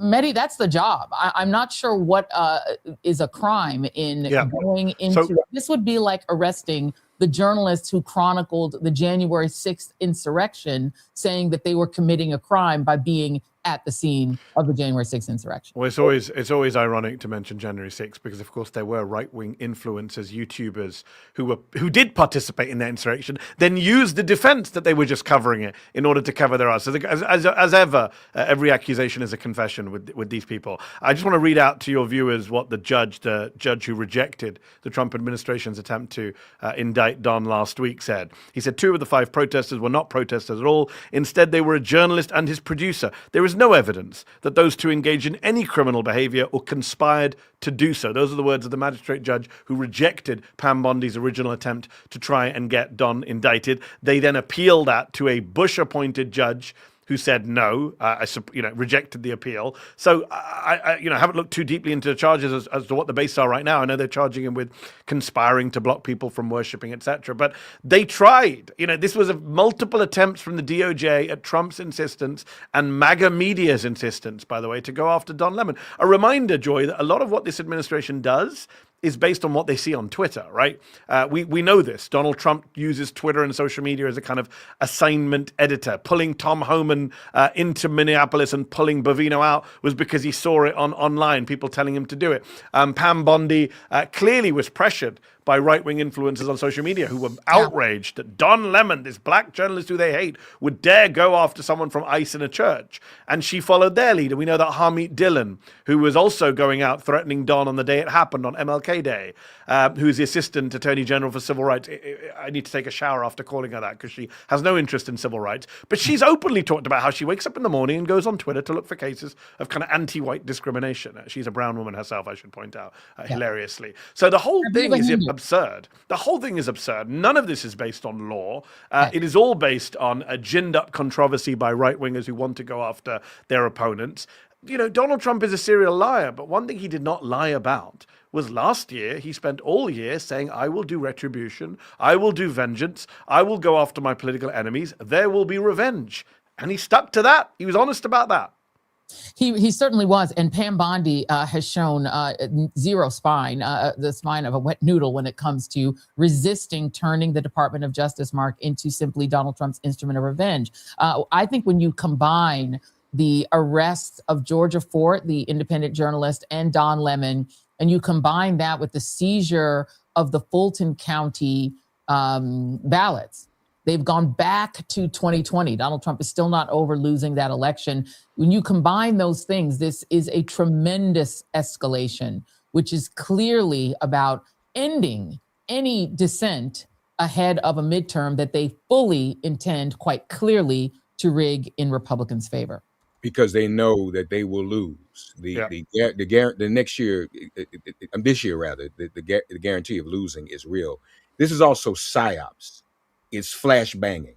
So you're going to overwhelm the population. And it's very difficult in this moment for people to respond, even from a movement perspective. That's why we have to come together. You bomb Nigeria one day, Venezuela the next day. You kill Renee Good. You kill Alex Preddy. You raid the Fulton County Election Commission office after really tipping off that's what this is really all about with the letter you sent Tim Walz saying, we'll go back home if you give us the voter rolls. And then 24 hours later, you're arresting Don Lemon. So it's a way to overwhelm us. It's almost like in a form of waterboarding for the general public because there's so much Yes. And that's exactly what's going on. And it's also akin to history, because back when African Americans first got the right to vote during Reconstruction, once it was taken away, all of this kind of stuff was going on. The violence, the intimidation, a way to make people want to stay home and not respond and not defend themselves. A lot of that started the Great Migration. People left the South because that's what he was doing. I don't mean to interrupt you, Mark, but I think it's very important to point out, because again, history is here to teach. The people who attempted to prevent newly freed African Americans from voting were masked, armed militia called the Klan. And the whole purpose initially of the masked Red Raider Klan was to prevent African Americans from voting. And again, if you don't believe that the current armed militia, Trump's armed Gestapo, the the kind of Trumpenwaffen, I sometimes call them, are out in the streets, that the Trumpenwaffen will be back in November to make sure that people are terrified to vote. Go on, Mark. Ladies and gentlemen, Joy said a key word: masked. Masked. Keith Porter was outside, unaware that an ICE agent, because they're undercover, was living in his building. Keith Porter fires a gun in the air to celebrate New Year's Eve, which many people often do. The dude goes in, the ICE person who lives in his building that they don't know is ICE, goes back in the apartment to put on his ICE gear and his mask, Mehdi, to come out and kill Keith Porter. We saw what happened with Renee Good. We saw what happened with Alex Preddy. And let me just say, more of this will come out. The shooter allegedly is also part of the same union, a member of the same union as Alex Preddy. Alex Preddy, as a VA nurse, was a member of the American Federation of Government Employees, which sued the Trump administration to get their contract restored, because that's the first thing he did when he came in office: nullify the contract for the American Federation of Government Employees, which is most people who work for the government. But he didn't nullify it, Mehdi and Joy, for Customs and Border Patrol, because those are going to be his lackeys. So now he's even pitted. Let me just tie this up. He has pitted, in the unions, they call one another brothers and sisters, right? So that's a union movement. That's a part of it. You now literally are trying to create the Civil War. This is my theory. They're killing white people. He's killing white people and allowing it because they believe there's this fantasy of Antifa being an organized movement rather than ideology. He wants what he thinks are whites on the left to respond violently, so then he can incite a civil war. That was the whole cosplay behind January 6th. They fantasize that. They want to bring that back. And so, let's just create nothing but chaos and then employ the Russian Putin strategy known as the fog of unknowability. Yeah, Wajahat Ali has joined us. That's some chilling remarks, Waj, if you want to follow up on Mark Thompson. If they can arrest Don Lemon, they'll arrest you. If they can kill a white woman in cold blood and then call her a domestic terrorist, they can kill you. If they can kill Alex Preddy, a man who spent his life serving veterans, and then lie about him, they can kill you. This is what fascists do. At the end of the day, fascists come for everyone. If they can abduct and kidnap a Turkish grad student for simply writing an op-ed, if they can ship her to Louisiana, if they can kidnap Mahmoud Khalil for simply advocating for pro-Palestinian rights, if they can abridge their First Amendments, if they can abridge the Second Amendment, if they can abridge the Fourth Amendment and enter into people's homes without warrants, that means they will abridge your First Amendment, Second Amendment, and Fourth Amendment. This is a fascist regime. The word fascism, the water is warm here. You can use the word fascism. You can use the word white supremacy. You can use the word authoritarian. And the fact that they arrested our colleague, our friend, our brother, Don Lemon, should send chills down everyone's spine, especially those, and if I may be blunt, Joy, the Quislings, the white corporate moderate, Charlie Kirk did politics the right way, the everything will be fine, I go to Aspen and am friends with these people type of journalists and writers who thought they would be safe. All the people at CBS News who are complicit with Barry Weiss's agenda and are finding out in real time, oops, even I'm not safe, Margaret Brennan. Sorry, too soon. The fact that they went after Don Lemon, it's very deliberate because they're telling you, you're saying that we can't unleash our slave patrol. You're saying that we had to go on our back foot. and very deliberately, the one day, it's not even a loss. We could talk about Chuck Schumer and whether or not that was a victory. I don't think it was, but I guarantee you that Stephen Miller sat there and said, "Oh, you think you're going to stop me? You're going to stop me? Oh, I'll show you." And Joy, the fact they went after a black man, it reminds me of what has happened time and time again in U.S. history, that anytime you get uppity, anytime a person of color shows some lip, what happens, Joy? They make an example of that person of color, especially a black man.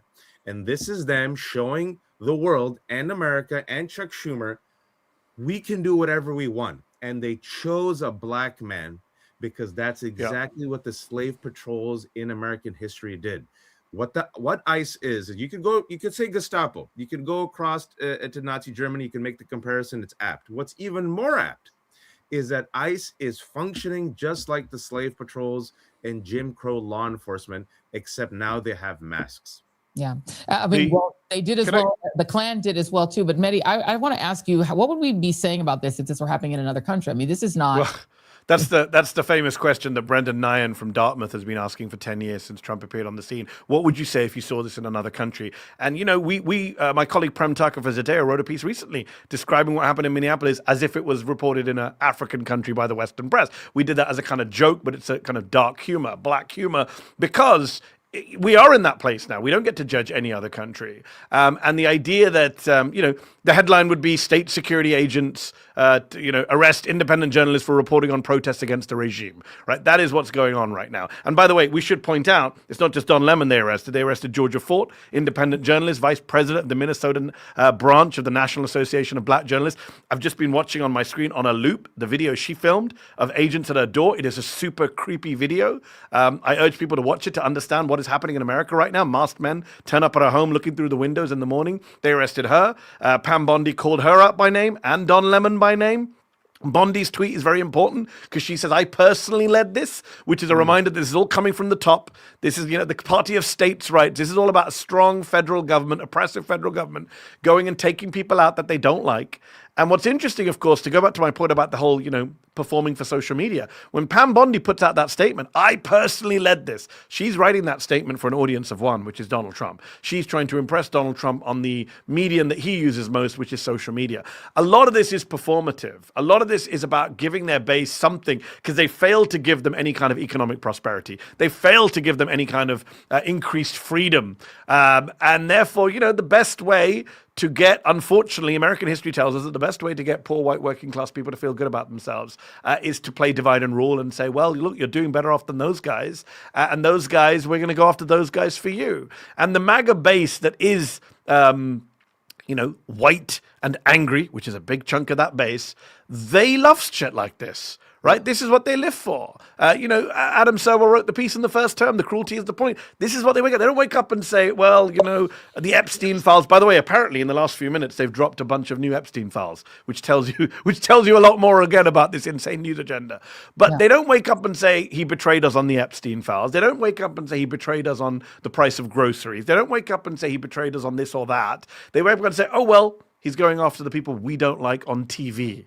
We don't like these media people, these liberal elites, these coastal people, these black and brown people. He's going after them. That's good enough for me. I mean, it's pretty sad how pathetic you have to be that is what you live for. That is what you expect your president to do for you. He's not doing shit for your kids' education. He's not doing anything for you or your health care. He's certainly not dealing with inflation or all the other things he said. But you know what? He arrested Don Lemon. So I'm, 100% MAGA people are very happy today, I'm sure. Yeah, indeed. And that is what they want, Mark. They just want to appease their broke base that they have not assisted with the price of groceries by giving them Don Lemon's head.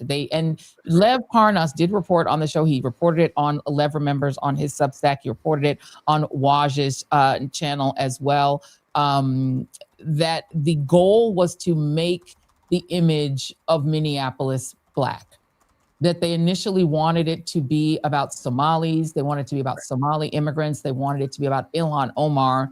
But the people who were in the streets protesting happened to be white. That's right. And so they've been looking for a way to make the story Black, because they know that's what will appease their base, to Mehdi's point. That's what their base wants to see, is Black people suffering, not white people being shot.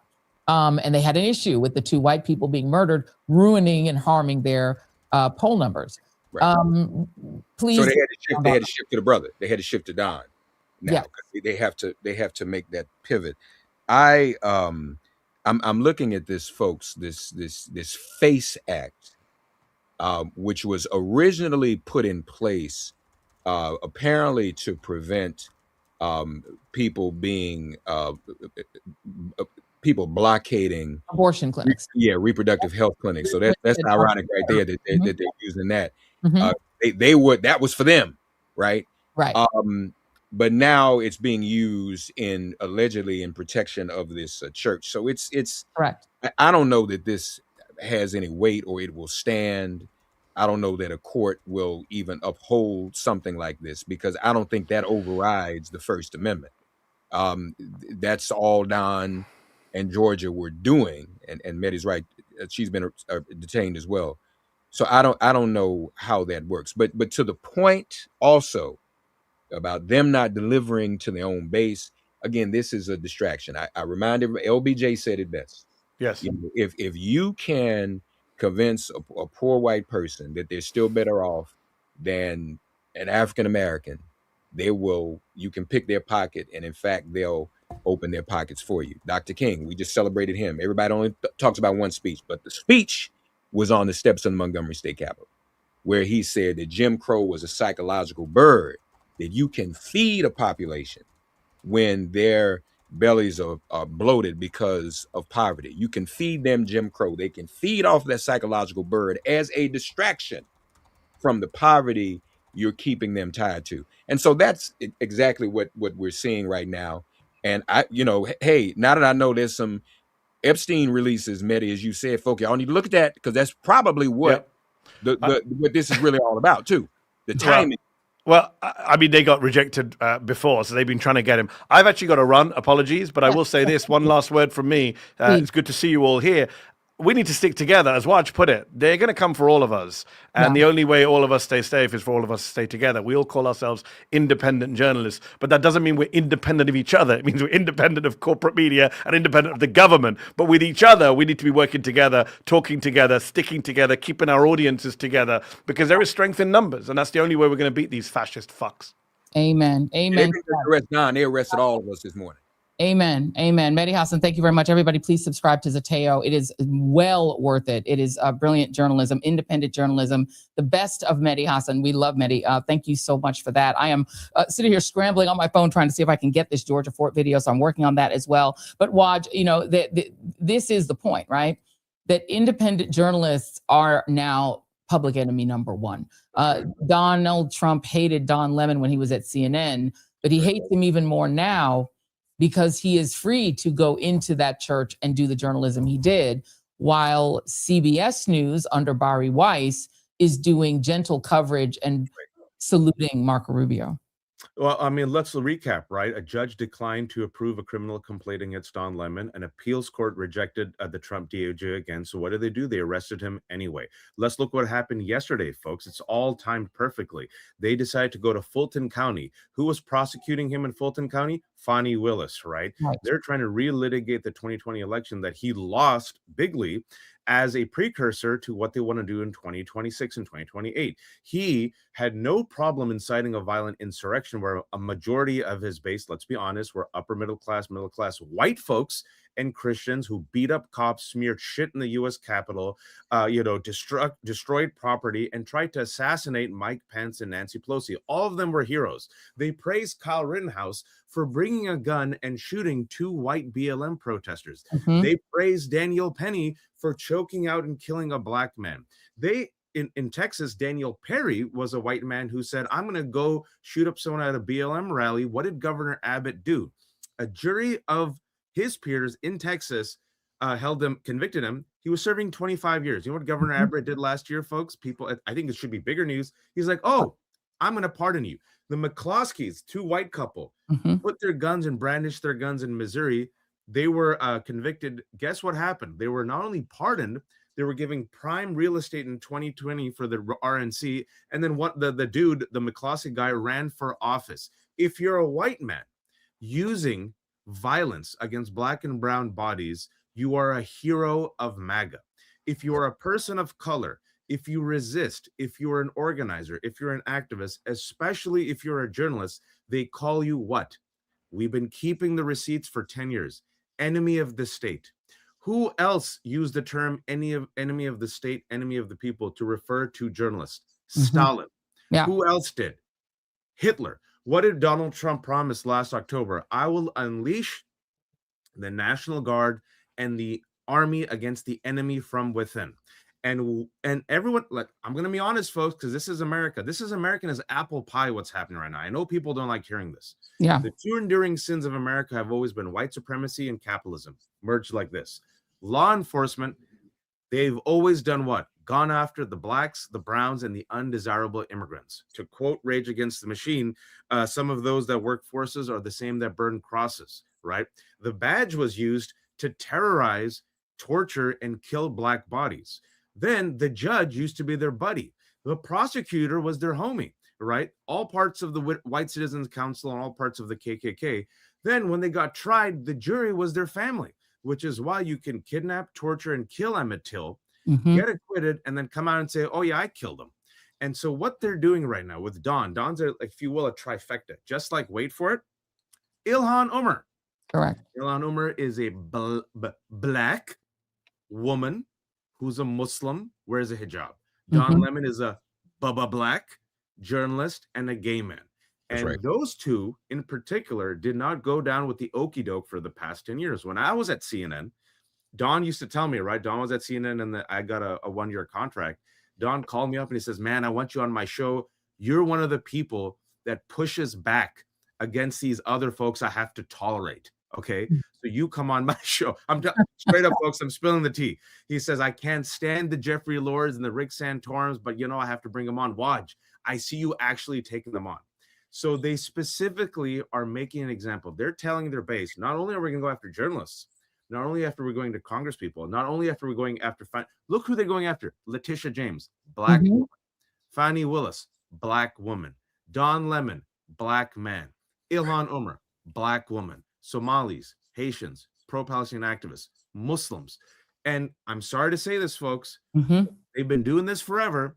And America said, ICE, you go ahead. You go crack the skulls of black people. CBP, you go ahead. You rape and torture and kidnap brown people. You know what? War and terror, go ahead. Go after them Palestinians, Joy. Go after the Muslims. We didn't have to go back that long. Let's look a year ago. Go after the pro-Palestinian activists. Go get 239 brown people, kidnap them like Kilmar Abrego Garcia, and have them die in Seacoast.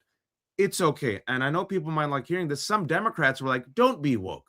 We'll vote for the Lake and Riley Act. We won't say anything about the genocide in Gaza. And fascists come for everyone. And now, going back to your point, and Lev has said it on my show, they were pissed off that the two bodies that were killed and martyred were white bodies. Renee Nicole Good. They were able to knock out Renee Nicole Good a bit because she's a woman and a lesbian. It still didn't stick. And then the second one, hopefully will get us a black or brown body. Alex Preddy, a white man. And this is why they're delivering for their base the vengeance in the form of black and brown body. Ilhan Omar just happened, folks. Maxwell Frost, Joy. Sorry for my rant. I'll finish now. No. What would happen in this country if two white MAGA Congress people were attacked in 1 week?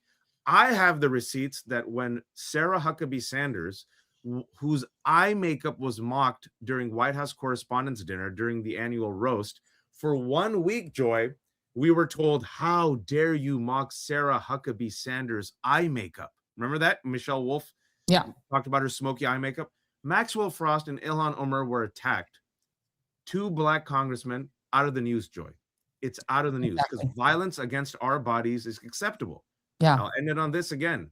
If they can go after Renee Nicole Good, if they can call her domestic terrorist in death, if they can investigate her widow, if they can kill Alex Preddy, if they can say, oh, he had a gun, if they can call him a domestic terrorist, and now if they can go after Don Lemon, all the white quislings and corporate quislings, our colleagues who have been complicit, they will go after you in the New York Times, the Atlantic, the Free Press, and yes, even CBS News. Yeah, indeed. Well said, Waj. Let's bring in Angela Rye, our friend, and also the co-host of Native Land Pod, and also a lead in State of the People Power Tour. Angela, your thoughts on the arrest of both Don Lemon and Georgia Fort? Yes, of course. Thank you, Joy, for having me on. Mark, it's always good to see you and watch. Hello. I will say that as much as I should not be alarmed, I am. I will say that I feel like in some ways I've betrayed our dear sister journalist, who I think is a modern day Ida B. Wells based on the coverage she has done on the ground in Minnesota. I feel like we have failed her. But here's the real failing, and that is the application of the law. I keep this little Declaration of Independence and Constitution on my desk, and this thing, you might as well burn it up, throw it away. It does not apply. They are not following the law. They are following their fragile white supremacist feelings. They have used that in the arrest of these people who were merely covering a protest. You see their accounts every single day. Don Lemon is on the ground somewhere talking to somebody about what is happening from their personal perspective or what is happening from the standpoint of what is making news. Georgia Fort has been doing that in Minnesota. She is the one who has been the pulse, the conscience of journalism on the ground there. And so we know why. We know why they want to arrest her. Georgia Fort has children at home. You hear one of them screaming, crying on this video, like completely disrupting and upheaving her life because she went to tell the truth. And so what we are being told by the highest office in the land is that truth is dangerous here, that your truth will get you arrested, that they will charge you for violations of the KKK Act. Imagine having the balls and the unmitigated audacity to charge Black people with the Ku Klux Klan Act. There's some Black people I can think of that should be charged with the KKK Act, but they're not over normally where we sit, okay? So this to me is beyond the pale, and I think we've been saying sound the alarm, we've been saying code red, people have been blowing whistles on the street and not the way Too Short normally does it. This is the time to set up bail funds because you don't know when you will fall victim to what this administration has decided is the law. The law is when you hurt Donald Trump's feelings. The law is when he has an axe to grind and a bone to pick and a grudge to hold, and he will use every force he has in his administration that is completely unchecked, completely unaccountable to the law, and completely unaccountable to the Constitution. And you know what's sad? Now this country that was too afraid to say that its roots are racist, all of the politicians on both sides of the aisle and everybody in between who refuse to say that, now they've got to wrestle with that. Now they've got to contend with the fact that this here never really applied to us. That equal protection never really applied to us. And so now, as Dr. King said, we have to see if it can be true to what it said on paper. And right now, it's hell no. Yeah. Well said. And it is, I think it's jarring for everyone. And keep in mind that Angela Rye is the former general counsel to the Congressional Black Caucus, so she knows what she speaks when it comes to the law and all things in terms of justice as well. Let me play really quickly. Jason's been playing it with the sound down, but I want to put the sound up, Jason, if you could. And please play Georgia Fort. So this is the video that Mehdi Hasan was talking about. Georgia Fort actually live streamed what was happening to her. Hopefully this is the right video. I pulled it kind of on the fly as I was trying to hear it. I wanted to alert the public that agents are at my door right now. They're saying that they were able to go before a grand jury sometime, I guess, in the last 24 hours, and that they have a warrant for my arrest. I've talked to my attorney, and I'm being advised to go with them, I guess, down to Whipple. And my children are here. They're impacted by this. This is all stemming from the fact that I filmed a protest as a member of the media. We are supposed to have our constitutional right of the freedom to film, to be a member of the press. I don't feel like I have my First Amendment right as a member of the press because now federal agents are at my door arresting me for filming the church protest a few weeks ago. Again, I don't have a long time here, you guys, but I wanted you to know, for me, agents are at my door right now. My attorney has spoken with them. I did send a relative outside to talk to them. They're showing some type of documentation, apparently, that they got an indictment from a grand jury. I knew that I was on a defendant's list. I did not publish it because it was under seal. And so we've done everything that we can to try and abide by, you know, the advice of our attorneys. But right now, you guys, I wanted you to know I'm going to have to hop off here and surrender to agents. As a member of the press, I filmed the church protest a few weeks ago, and now I'm being arrested for that. It's hard to understand how we have a constitution, constitutional rights, when you can just be arrested for being a member of the press. We've seen all these violations. All right, you guys, I gotta go. They're knocking. Yep, she's coming right now. Give me 1 second. All right, guys. Angela. Yeah. Well, this is terrifying. You know, I mean, I covered the Freddie Gray protests. I've covered a lot of Black Lives Matter protests and marches. You know, never would any of us have believed. I mean, I was in South Carolina covering when they took the Confederate flag down. There were white nationalists dressed in Confederate uniforms chaining themselves to the Confederate flagpole, and we interviewed them. You know, the idea that filming a protest, that essentially doing the journalistic work that, you know, that we do, and part of that job, as Don Lemon does all over the country, as Georgia Fort does and was doing, part of the job is to film the protest. But can you talk about the escalation from arresting people who were civilians filming protests, brutalizing them and arresting them, including Alex Preddy? He was killed for filming a protest. Let's be very clear. That's right. And for being present at protests and being part of them, that would be Renee Nicole Good, to now arresting the journalists who are also filming and documenting the protests. I want to answer that too, Joy, but if you would let me, I want to get in a little bit into this KKK Act component. And also, I just want to flag two other things. Don was our guest host right after you were on the show. We talked about this. We actually laughed about the application of the KKK Act here because it's so ridiculous. The tangential stretch and connection that you have to make this, you can't. You actually can't. They just used a law that sounded inflammatory to double down on this reverse racism claim that they're in, where you have the EEOC director telling white men, if you're a white man who has experienced discrimination, you may have rights to monetary damages. No, you do not. No, you do not. So there's that. And then there's also this idea that Georgia Fort, who was on with us also last week, came on my live, talked about everything she was seeing on the ground, came to our live town hall in Minnesota, where she was prolific. Like, these people are on the ground doing the work. The KKK Act says in part, in any of the rights, this is a quote, any of the rights, privileges, or immunities or protection named in the Constitution to enforce the law, the president could suspend habeas corpus, deploy the U.S. military, or use other means as he may deem necessary. The enforcement mechanism here is to enforce equal protection of the law for all people, designed to protect Black folks who were being lynched, killed, violently assaulted, vigilantes coming after them. Who do we really need protection from in this hour? It's not Greg Bovino, who they just deported out of Minnesota back to his home on the West Coast. Like, let's be very clear about where we need to be protecting people. It's not from Georgia and Don.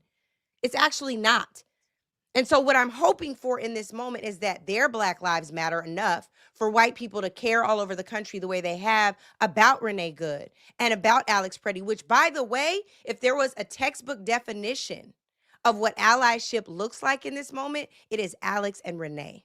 It is Alex and Renee. Alex, who they had a bone to pick with for more than a week and a half because he embarrassed them.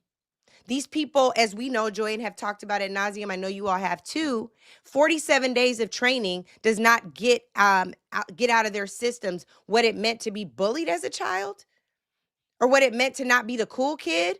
So they're using the color of law, if we can even say that, that's in air quotes, and the badge that they didn't earn and power that they shouldn't have to assault people who are merely covering the treachery and the trauma and the terror that they're exacting on people. They pushed a white woman down the hill yesterday in Colorado, snatched her phone. An elderly white woman who another bystander was saying, call 911 over and over again. So this is where we are right now. Right? This is where we are right now, where we have to find the power, where we have to find the courage, where we've got to tap into the knowledge of what should exist and remind them of what they are supposed to represent in this hour. Can I say something, Joy? And just to remind you all, and just to see how naked and shameless it is, Reverend Kenny Callahan, I'm sure you all saw this clip. He's a Minnesota pastor. He's a white man.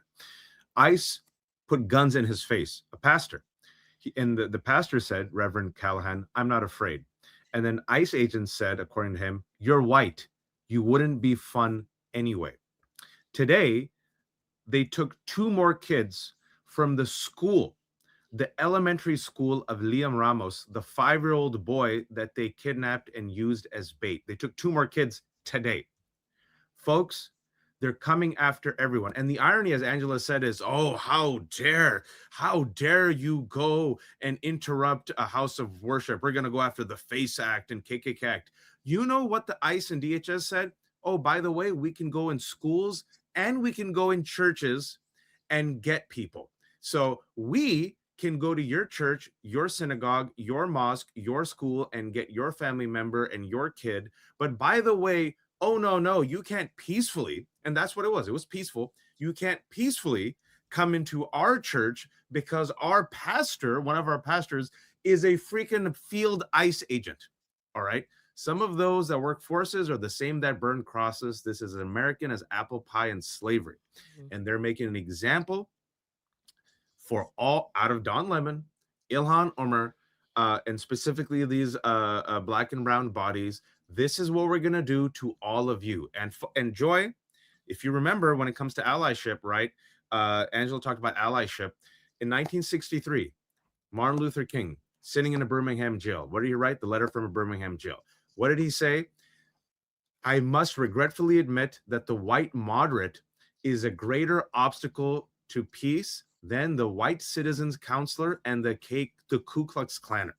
The man who wants order instead of justice. A person who tells us in 2026, civility.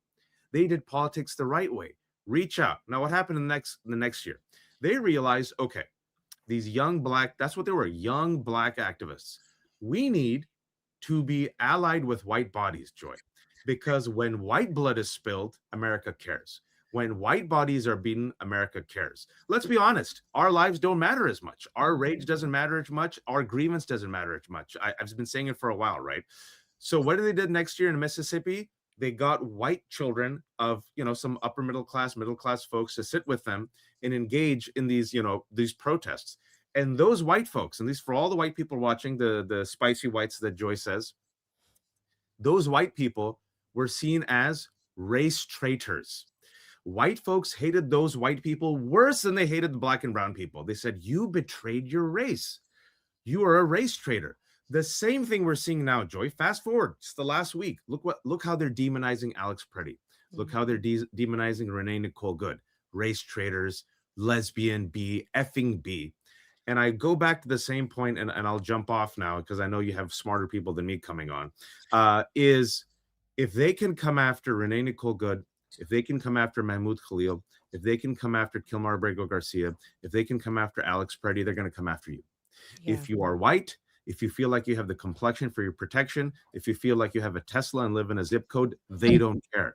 Fascists don't care. Joy, if I may, for the black and brown and Asian brothers and sisters who voted for Donald Trump because of the tax cuts, because you drink rosé with Karen, because you golf with Chet, because you're the good ones, just keeping it real, because the trans are too weird, they see you as the enemy.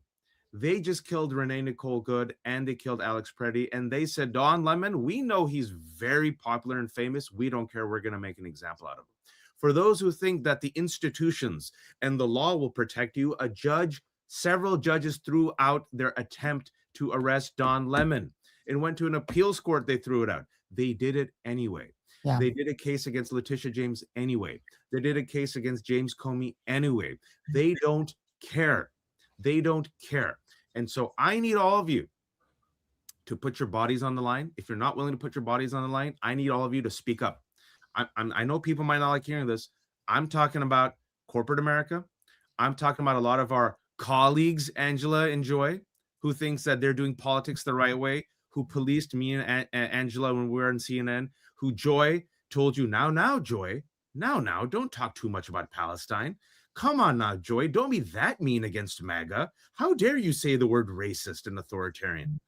Wake up. They went after Don, and I need a lot of those privileged white folks and people of color to realize that if they can terrorize your city, if they can terrorize Minneapolis, they're going to terrorize your city. I appreciate you, Joy. I appreciate you, Angela. I appreciate you, Reverend. I appreciate all of the people who are doing this work. I think we have to stand in solidarity with each other. We have a underground media network that we've created over the past year where we look after each other. I recommend all of you do the same thing. And I will say this to inspire you.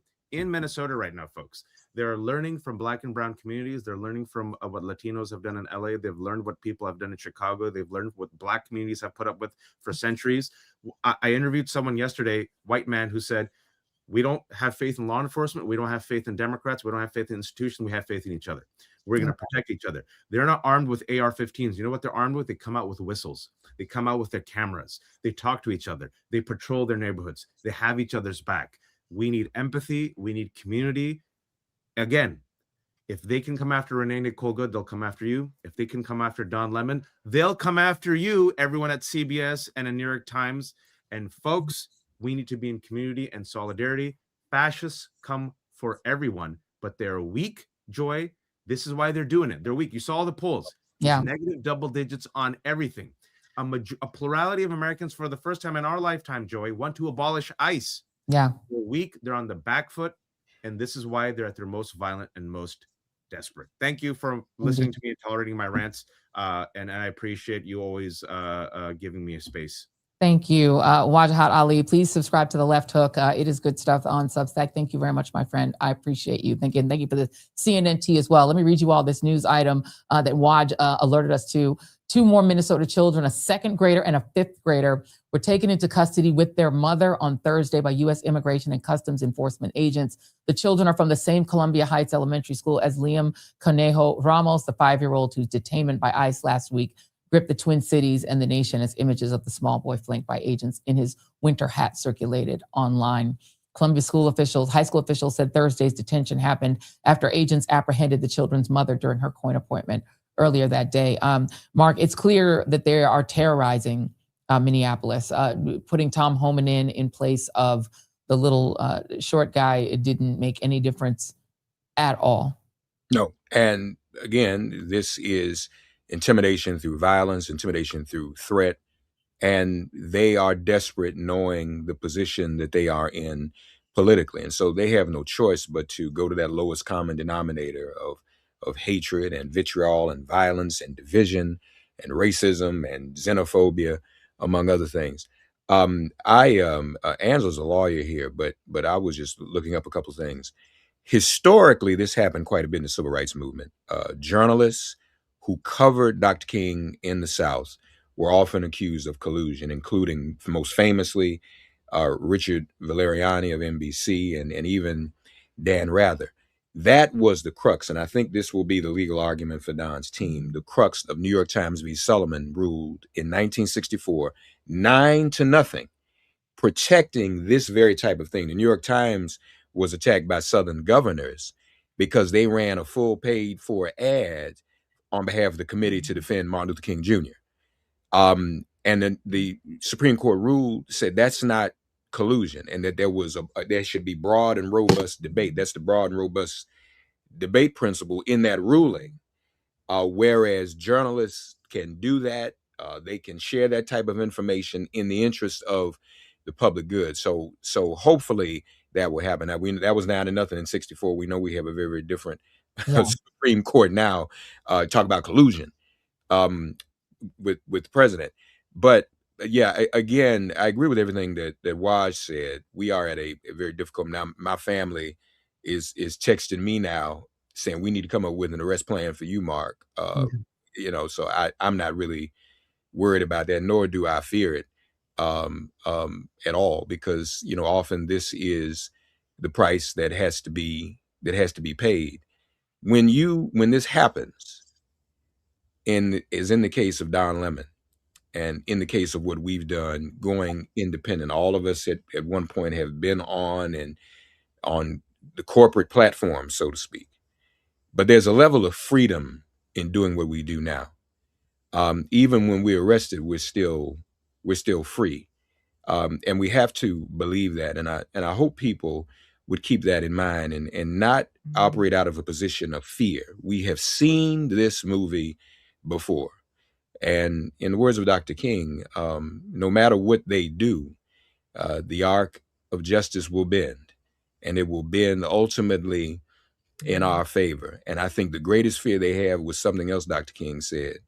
He said, whatever you do to us, by our ability and capacity to resist and suffer, we will win you over too. And the polls are saying that. White men, white college men are like, wait a minute, what's up with this stuff? We're not feeling Alex Pretty. We're not feeling the fact that this economy is no better as you promised it would be. And that's what they fear. Lastly, I'll just remind everyone, we know who really signs this man's checks. And so the chaos is also deliberate, because he doesn't really work for this country. He works for another one. So if you can get America in a maelstrom and a lot of conflict and everybody pitted against each other, and you can do that in Europe too with NATO, he's doing his job. But we will stand for that. Everyone, even those who aren't journalists, we must stand for our brother Don at this hour. This is really terrible. The First Amendment is sacrosanct, and we must make sure it does not fall. Mark Thompson, please follow him at Make It Plain. Please subscribe to all of the things. Make sure that you keep up with this brother. Thank you very much, my friend. I appreciate you. Thank you. Joy, he's Oh, wait, hold on. Don't go yet, Mark. I think Angela has words that she wants you to hear. Go ahead, Angela. Oh, I didn't even mean for Mark. I was going to tell you something before you asked me another question. Oh, no, go for it, please. One of the things that I want to make sure I do, I've been emphasizing the KKK Act because it's so ridiculous, but there's another statute that they used to charge Don, Georgia, a gentleman, an attorney by the name of Jamel Lundy, I believe. It's Jamael Lundy. And I'm trying to get confirmation on the last person who was charged and arrested today. The other statute that they're relying on is the FACES Act. The FACE Act, excuse me. The FACE Act of 1994. You want to know who the bill sponsor was? Ted Kennedy.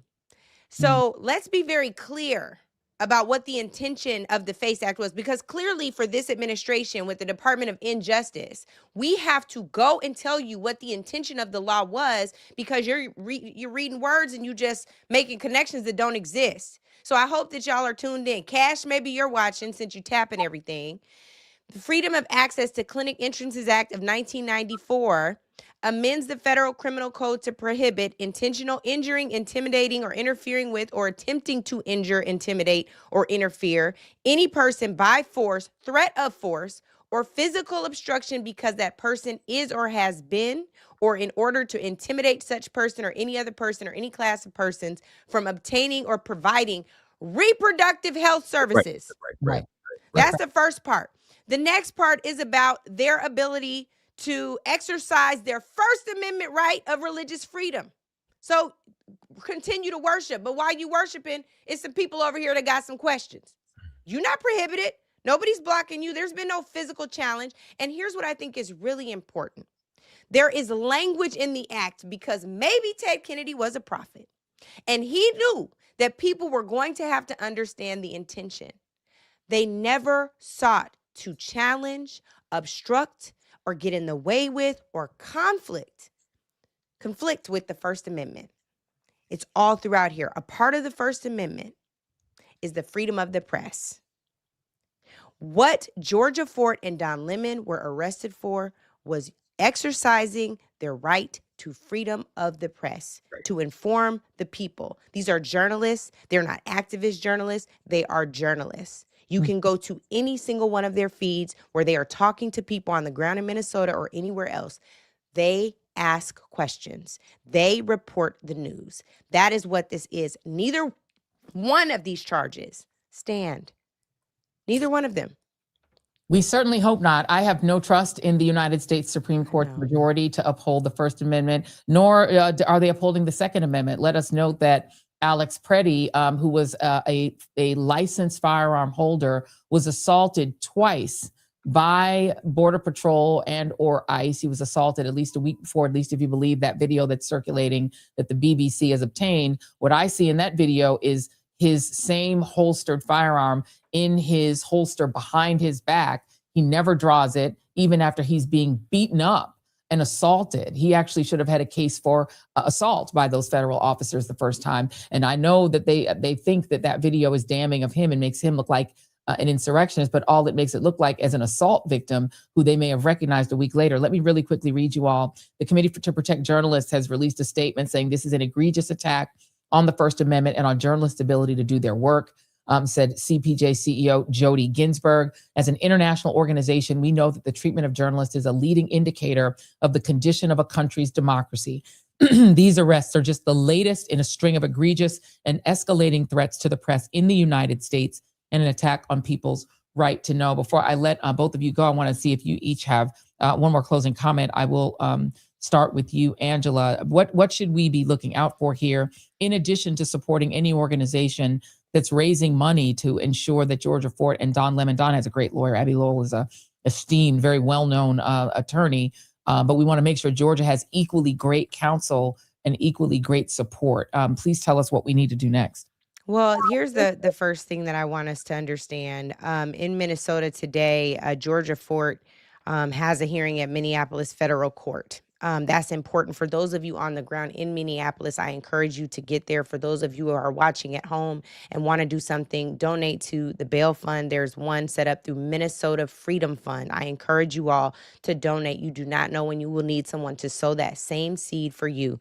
I will also say that in just a moment here, there will be a press conference in Minneapolis. It was moved to the City Hall Rotunda. That is at 11 a.m. Central Time. I'm sorry, let me make sure I say that. It's 11 a.m. Central Time at Minneapolis City Hall, at the Minneapolis City Hall Rotunda. Again, it's not just Don Lemon. It's not just Georgia Fort. It is also Jamel Lundy, and there's one more person's name I will try to get to you, Joy, so you can report it out to your audience. But what I'm saying is, now is not the time to sit in, it's a shame.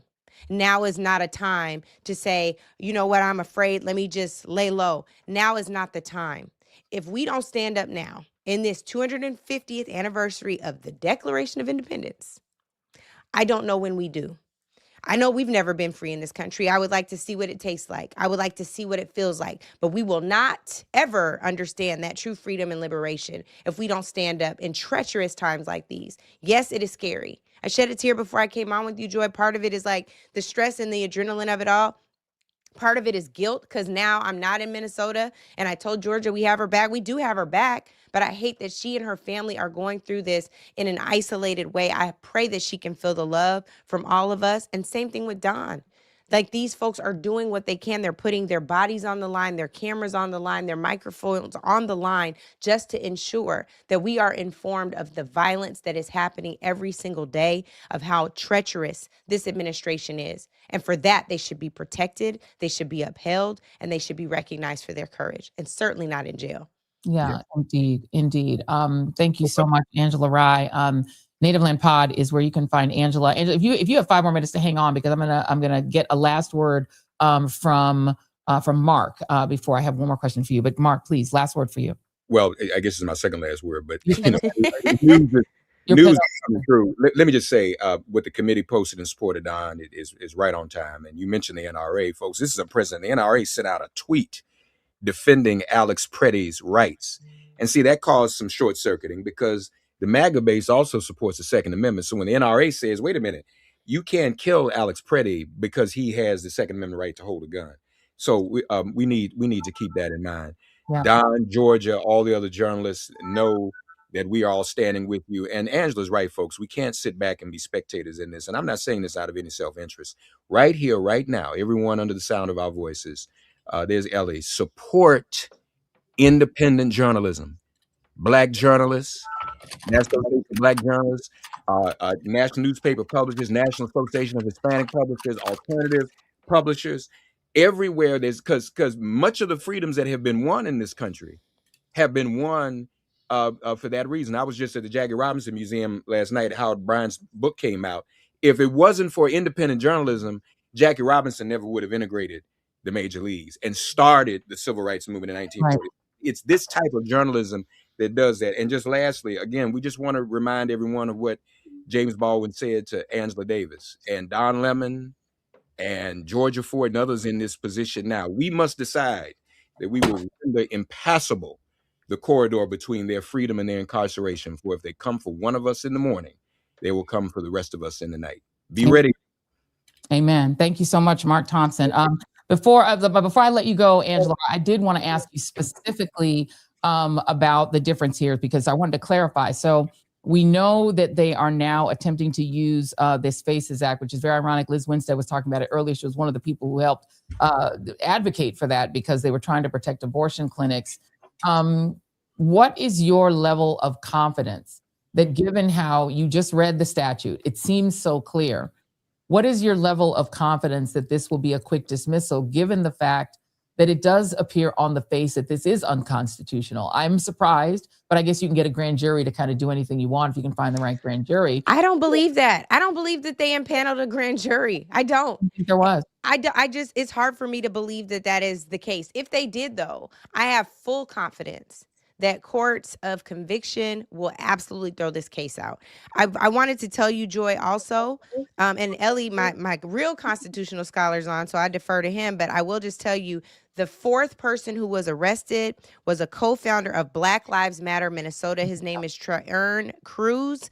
I don't know if I'm pronouncing his name right, so I will say Mr. Cruz, Crews.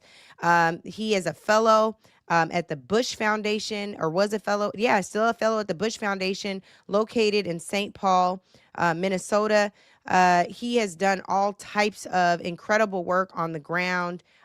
This might be an old axe to grind from George Floyd protests after George Floyd was tragically murdered in Minnesota as well. We cannot forget the blood shed on those streets long before Renee Good and Alex Preddy. There was also Philando Castile. There was also George Floyd. There were also so many others we cannot name. And Joy, all I've got to tell you is these folks are relying on their white power to overextend, cover, be above the law. That is what they are hoping for. They are hoping that the text of the statutes don't even matter. It's the fact that they charged them and they said it and their word is sufficient, not the law. So I'm challenging the courts to do the right thing. Angela Reid, thank you very much. We have multiple ways that we can utilize the brilliance of Angela Reid, because we're also using her as an attorney on staff here today. But we've also got Ellie Mistal, who's also much better attorney. I don't know. You guys are both, to me, you guys are equal. I love both of you the same. You're both my friends. But let me bring you in here, Ellie, to ask you that same question, because it does seem to me that it's such a blatant violation of the First Amendment, but so is arresting protesters. And they've been doing that. The fact that they've been able to do this means that they have, at least on some level, bent the law, bent the Constitution to their will, at least for now. How confident are you that this ends quickly? What the fuck is the point of a court order if you can then go on and do this? Let us not forget that these people went to a federal district court in Minnesota and asked specifically for an arrest warrant for Don Lemon, and the judge told them no. And then they appealed to a federal circuit, and that judge told them no. They've had 2 court orders telling them that they can't arrest Lemon. Now they come up, and I totally agree with Angela, with this fake-ass grand jury bull crap for Lemon and Fort. But you notice they didn't even say that they got a grand jury impaneled to arrest Cruz and Lundy, the other 2 journalists that were taken away. when you ask me, is this going to hold up in court? I'm inclined to say no because of what you're saying, Joy, because it's such a clear violation of the First Amendment. But at this point, I don't even feel like we're talking about the First Amendment. I think we're talking about the Fugitive Slave Act. I think I think this is an application of the Fugitive Slave Clause that was gotten rid of in the Constitution with the 13th Amendment, because that's more like what we're seeing here. And I am not being hyperbolic. When Bondi tweeted out that they arrested Lemon, they tweeted it out with an emoji of chains. Saying, "We got Don Lemon," chains emoji. They're not being subtle about what's happening here. And the idea that this is even passably constitutional, passably legal is complete bollocks. This is a political arrest. This is this kind of shit they would pull in South Africa under apartheid. That is what we're seeing here. There is no, and I cannot emphasize this enough, no constitutional basis to arrest journalists who were covering a protest after you've gotten a federal magistrate and an appeals court judge to tell you, no, you cannot have that arrest warrant. There is no basis here whatsoever. I'm asking the team if they can see if they can find that tweet from Pam Bondi and see if we can grab that and see if we can show that to you. And I'm going to let y'all go. I love you. I'm going to let you go. If we can, let's all do something together, Joy, because in just a moment, they're going live from that presser, and I want to make sure we take that. So I'm going to go do that, and please, let's all come together. I love y'all. Thank you for doing this, Joy. We're going to see if we can try to get that link as well so that we can hopefully... if we can get a link from, let's see, who can find us a link? Let's just ask the team if you guys can please find the live link, and then we'll try to go live. But while we're waiting for that link to come up live, Ellie, Lev Parnas had come on the show a couple of times, and he reported on his Substack, Lev Remembers, that the regime has been looking to change the complexion, literally, of what's happening in Minneapolis from white to black. They have absorbed the backlash over the murder, first of Renee Good, and they were even starting after that. And then on top of it, Alex Preddy was murdered while exercising his Second Amendment right to carry. He wasn't even pulling a weapon, but he just had one. And then Donald Trump ran afoul of the NRA, as you heard Wajahat Ali mention earlier. And Mark Thompson mentioned earlier. And so then they had a Second Amendment problem. And now they had a Fifth Amendment problem and Fourth Amendment problem, all of these issues. And that they had wanted very much from the Stephen Miller wing of the regime to make the face of what they want to be an insurrection act triggering, siege in the streets. They want that face to be black. I now note that at least 3 of the 4 people that have been mentioned, I know to be African-American, I know to be black. This feels very deliberate to me that they want to ostentatiously arrest not just journalists, but black journalists. You got to ask yourself, why are they attacking Minneapolis, right? They went to Los Angeles. They went to Portland. Why did they attack Minneapolis? And it's because of George Floyd. Like, Minneapolis was attacked. Minneapolis is currently under occupation because of George Floyd and because of Ilhan Omar and Somali immigrants in Minnesota. And they assumed that when they occupied Minneapolis, Black people would rise up, be in the streets, and Black people would be the ones that they were killing, shooting, brutalizing, mutilating, and the whole nine. Right. And they would have their race war. Right. And it didn't work out that way.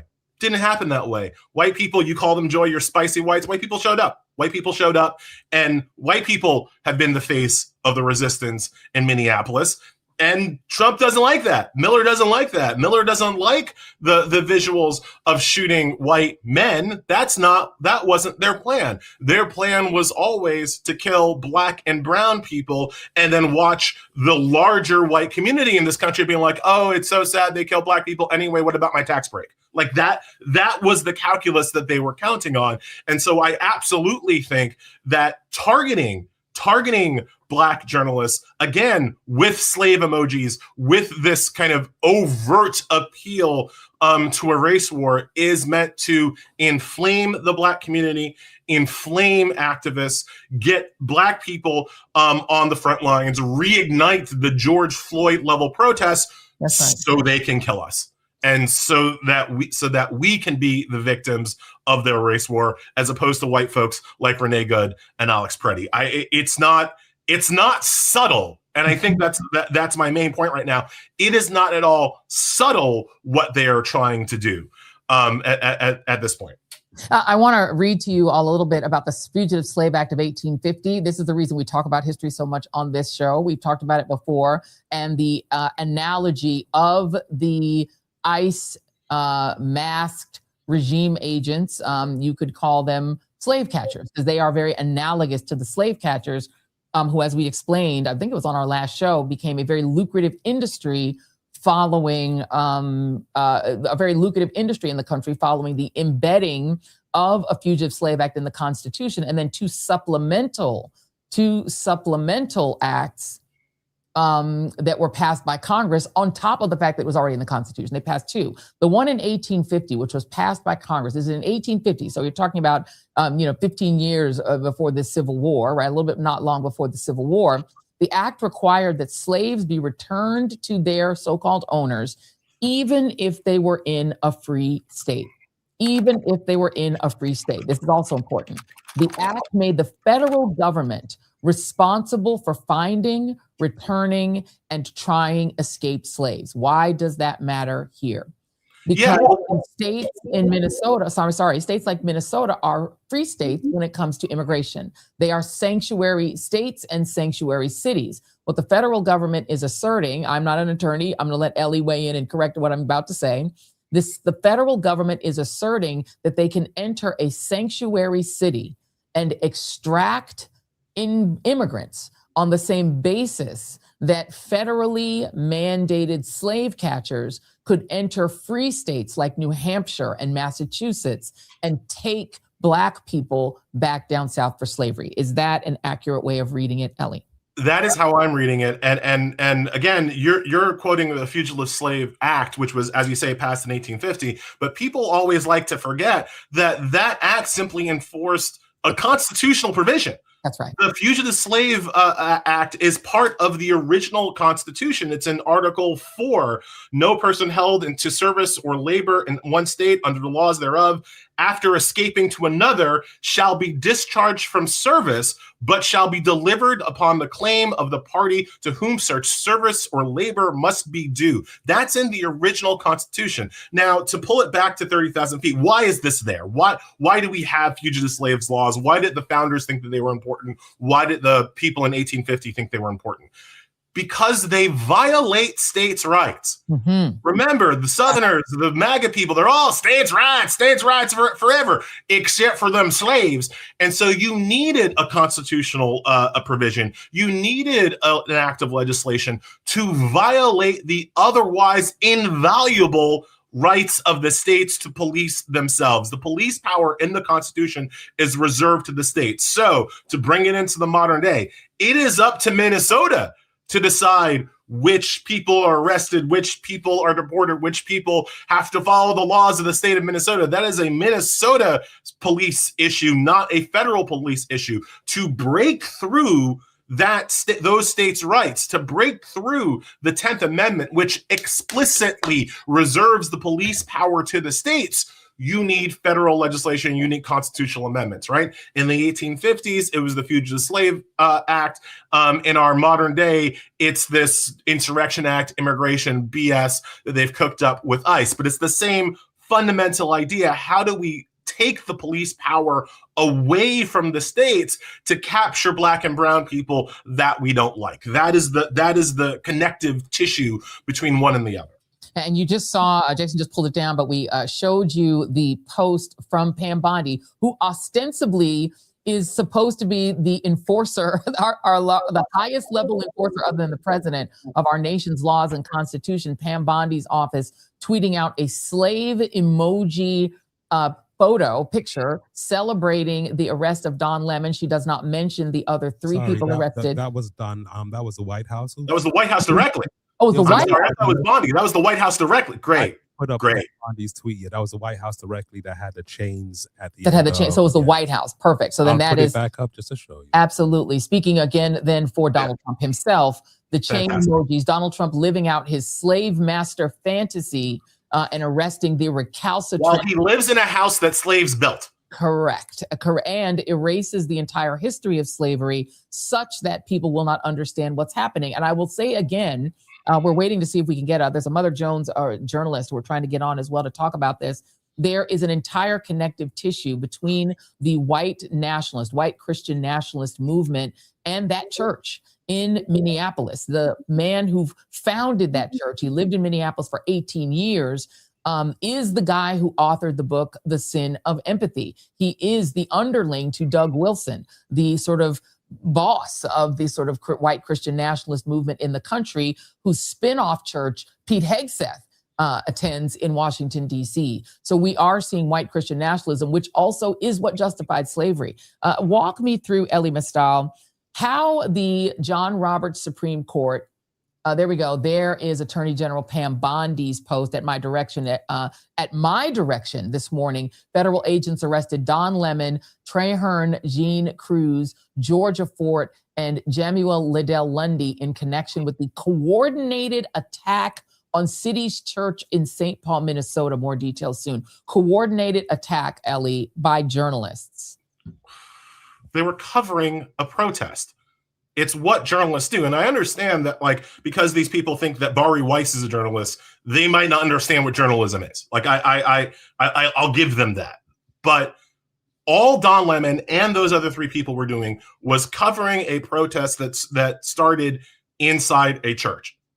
And they turned their cell phones on, and they recorded it, and they reported on it. That's what journalists do. But it's the same idea that, you know, so many people have gotten brutalized, attacked, arrested by ICE just trying to film them, just trying to film what they do. So many people have been, you know, ICE, we almost idle over this issue. We almost forget that it's an issue. But ICE is not supposed to be out here wearing masks with no identification. Law enforcement is supposed to identify themselves before they take action. And that's important because I read a story yesterday about how, you know, hundreds of women have been abducted and sexually assaulted by men pretending to be ICE, right? Which men can get away with because ICE doesn't have to identify itself. Well, and one of the reasons... To that point really quick, I'm sorry, Elie, because this is something I've been obsessing with. Thank you for bringing it up. Because if a man who actually was ICE assaulted a woman, sexually assaulted a woman, first of all, how would you identify your attacker? They have on a mask. And number two, who the hell would you tell? The FBI? You think Kash Patel's FBI is going to investigate? So they don't even have to be pretend ICE. The actual ICE could sexually assault any woman they have in their custody. They're throwing women into vans. No one knows who they are. They don't have a badge. They don't have a name tag. And you can't see their face. So if a real ICE person assaulted someone, how would you even report it to whom? It's why we need them to identify themselves. Like, identification is the first step. Look, we still don't know who killed Alex Preddy. Right. We still don't know.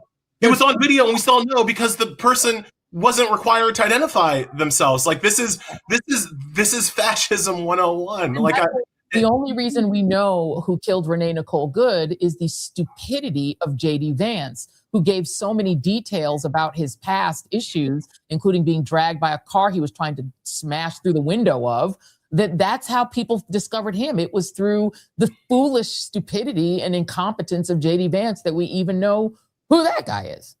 100%. I see you love's on. Joy, I got to hop off and write. Thank you very much. Elie, thank you.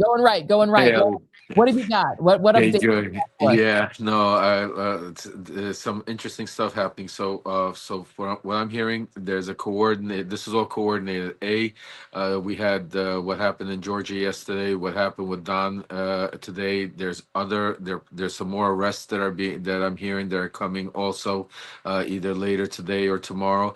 And also today there was a dump of the Epstein files, 3.5 million files. And what I'm hearing is, and I'll be coming to you as soon as I hear it, but that there's something big that's about to break, having to do with the elections, having to do with some information, and all of it is tied together.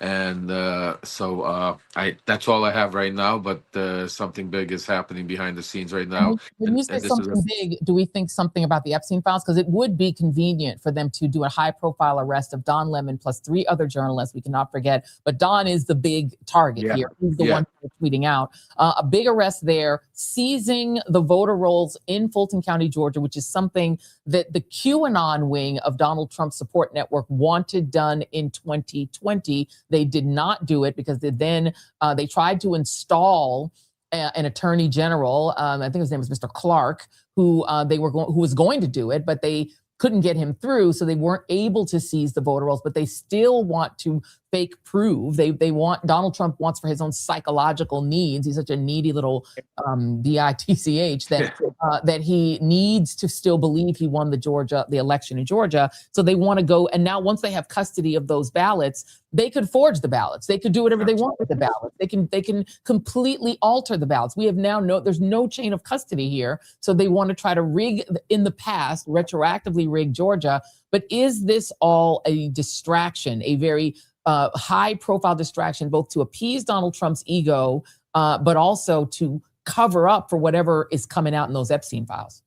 I think you're 100% right, but I think it's a combination, a little bit more than just a distraction, because they are what I'm hearing, and Tulsi Gabbard has been very heavily involved. So see the way they're using these things, they're distractions, but they also have meanings. When they're throwing all of these things at you, you don't know what is a true distraction and what is really true. So that's why I want to make it very clear. The fact that they arrested Don Lemon, that was not coincidence. Also, he was arrested under federal charges, which puts him in the federal system, not state charges, which would have been filed in Minneapolis, which the judges there didn't, allow them to indict him. So that's another thing. The other thing is that what you said about the Epstein files is 100% right, because Todd Blanche also came out today and made a very curious statement. I just spoke to Tara Palmieri, and she told me that he came out and said that basically in this new dump of Epstein files and 3.5 million, there's not going to be any information about any men that abused women. Just think about that. 3.5 million dump, and he's already coming out saying that there's not going to be any information in this dump about any powerful men that are sexually abused or trafficked or did anything to women, no criminal, nothing like that. The names of the men. I mean, is it true, Lev, that Ghislaine Maxwell has issued essentially a statement saying, basically saying that there were other co-conspirators, and that she's aware that there were other unindicted co-conspirators, essentially threatening that if she doesn't get a pardon, she might want to talk about those other unindicted co-conspirators? 100%. That's why you're seeing all of this play out, because and you're seeing the timing, also the timing of the dump, where we saw all of a sudden Michael Cohen's proffer from his attorney saying that he had information about Epstein and Donald Trump, and that he was trying to get Rule 35 while he was out of prison.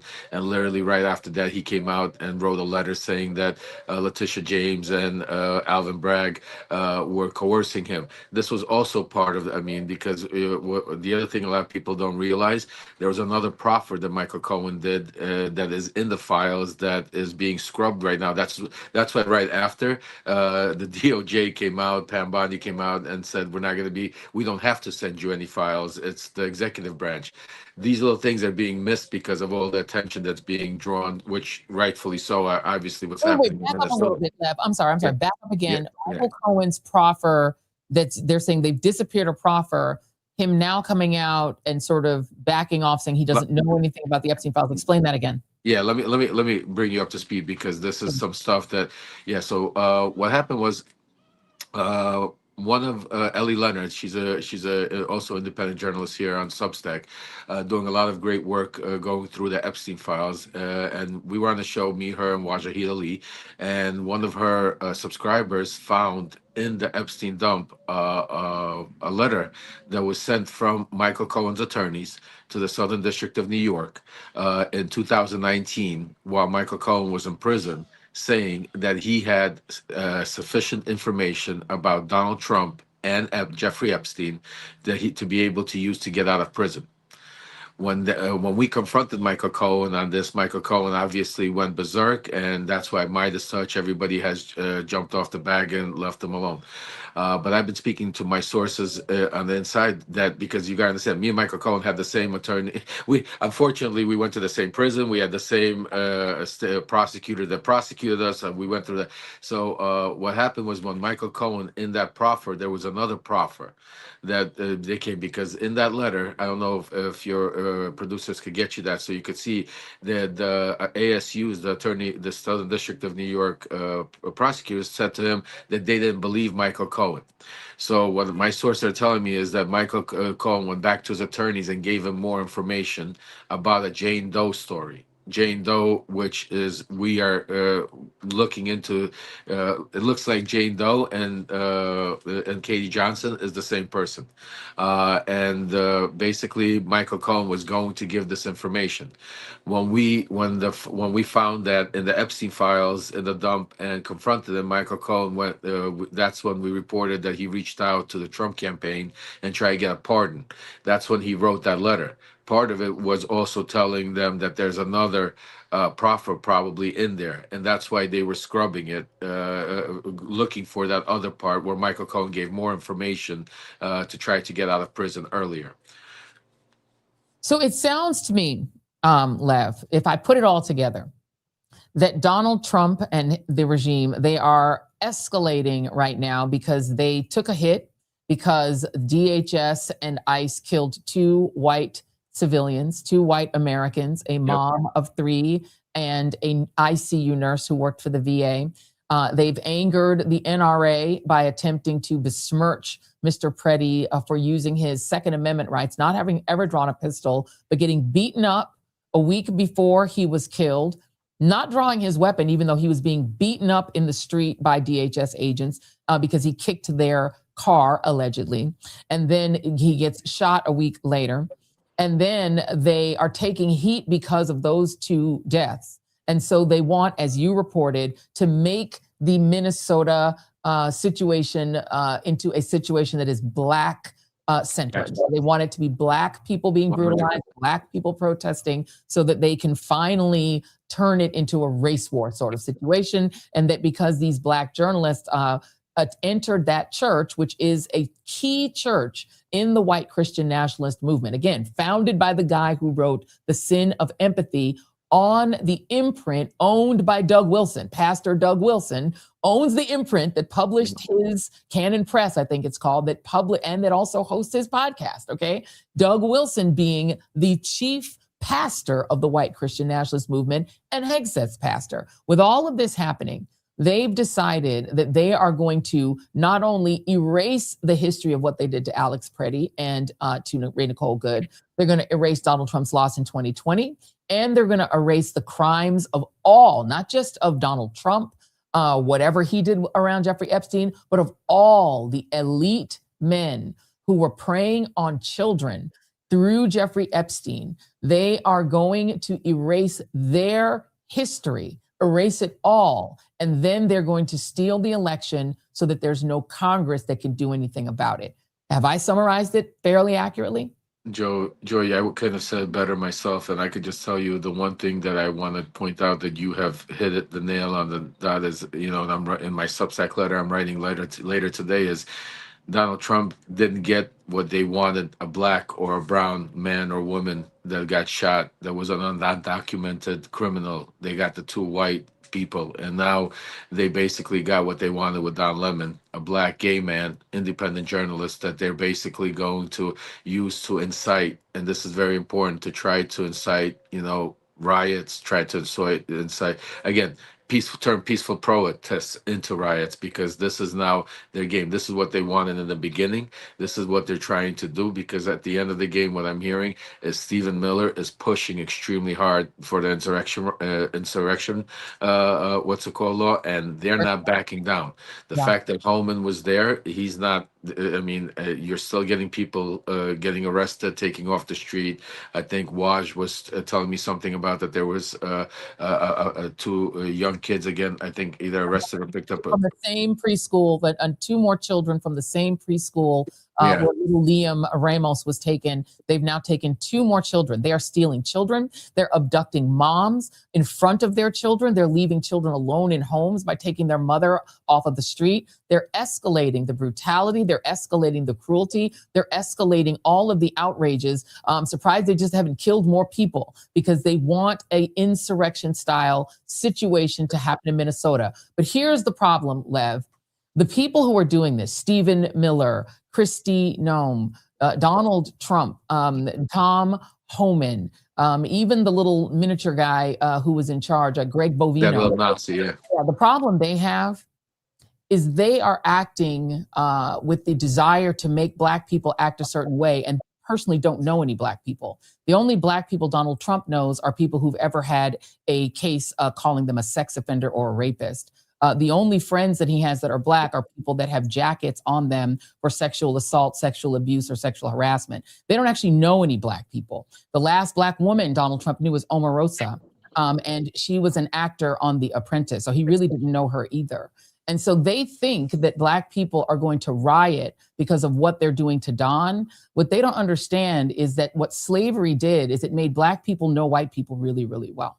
Black people really know white people. We have to live with white Americans. We have to study them in order to survive in this country. But you don't know us. You all never got to know us. You don't know anything about us. And if you think that we're going to be out in the streets rioting, you just need to meet more Black people because you don't know Black people. We already see what you're doing. We know what you're doing. We are 2 steps ahead of you. It's just that we are trying to recruit our white brothers and sisters and our Latino brothers and sisters to catch up with us because we've been told y'all what The Handmaid's Tale was going to be and that this was Project 2025. We know what it is. And we know Don Lemon. And by the way, I can check on Don Lemon. Don Lemon is my friend. We are not rivals out here in independent media. We all know each other. We're all talking too. Let me bring in another journalist that's also out here in this space, knows Don Lemon very well. And that is, of course, our friend Jim Acosta. Jim, welcome to the madness. Your take on all of this. Joy, it's great to be with you. My heart goes out to Don. I mean, I'm sure you've said this 1,000 times, but Don needs to know we're all behind him. We all stand behind him 1,000%. We'll always be with him.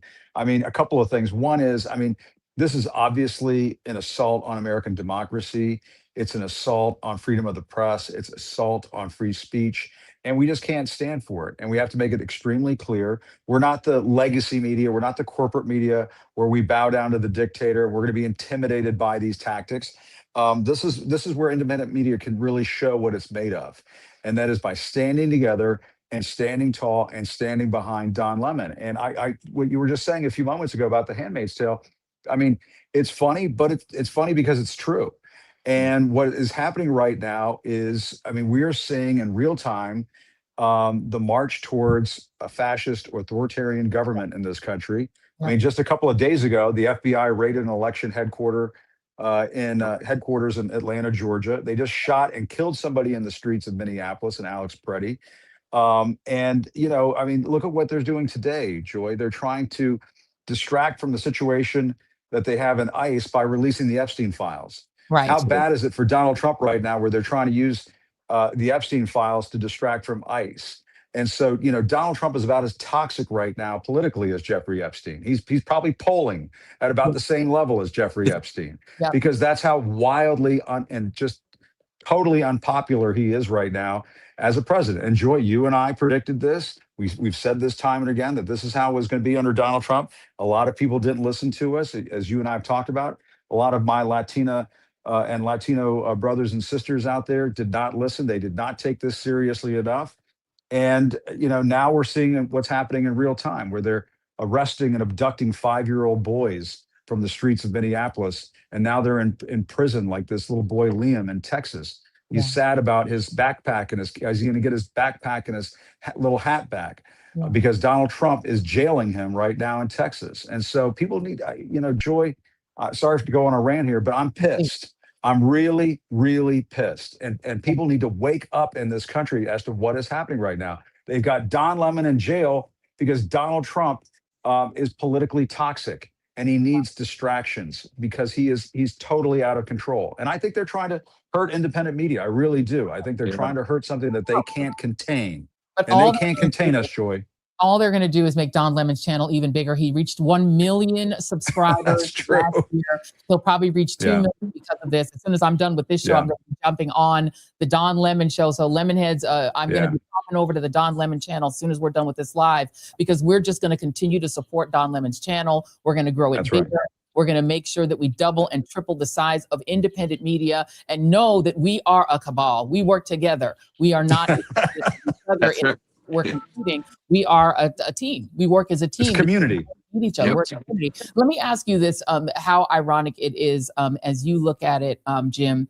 You know, a lot of Cuban Americans came to this country to get away from the Castro regime. This is exactly what happened to you if you criticize the government in the Castro regime. A lot of Venezuelans came over here to escape from the Maduro madness. This is exactly what Maduro would have done to you. If, you know, a lot of people here from Hungary, you know, Lev, the Europeans who came here from places like Hungary, this is exactly what would happen. Viktor Orban would do to you. This is what Kim Jong-un would do to you, or worse, if you criticize it. This is what Xi Jinping would do in China.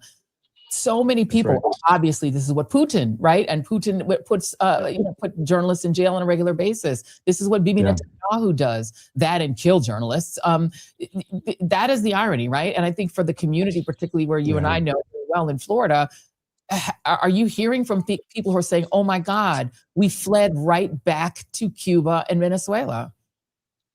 This is where, you know, Joy, I will tell you, I'll tell you something very personal. My dad is a Cuban refugee, came over to this country 3 weeks before the Cuban Missile Crisis in 1962. He knows what freedom is because he came here to this country for freedom. And when Donald Trump got back into the White House, my dad said, my God, I left Cuba and now I'm back in a dictatorship.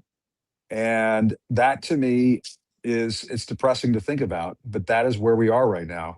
And I've been to Cuba. I've reported from Cuba. I've reported from China and Vietnam and so on. And I've said many times to people, and I'll say it right here, you know, go look at the countries around the world where they don't have freedom of the press and ask yourself, is this where you want to live?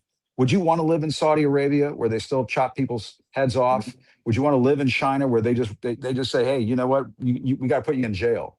Or Russia, like where they killed Alexei Navalny.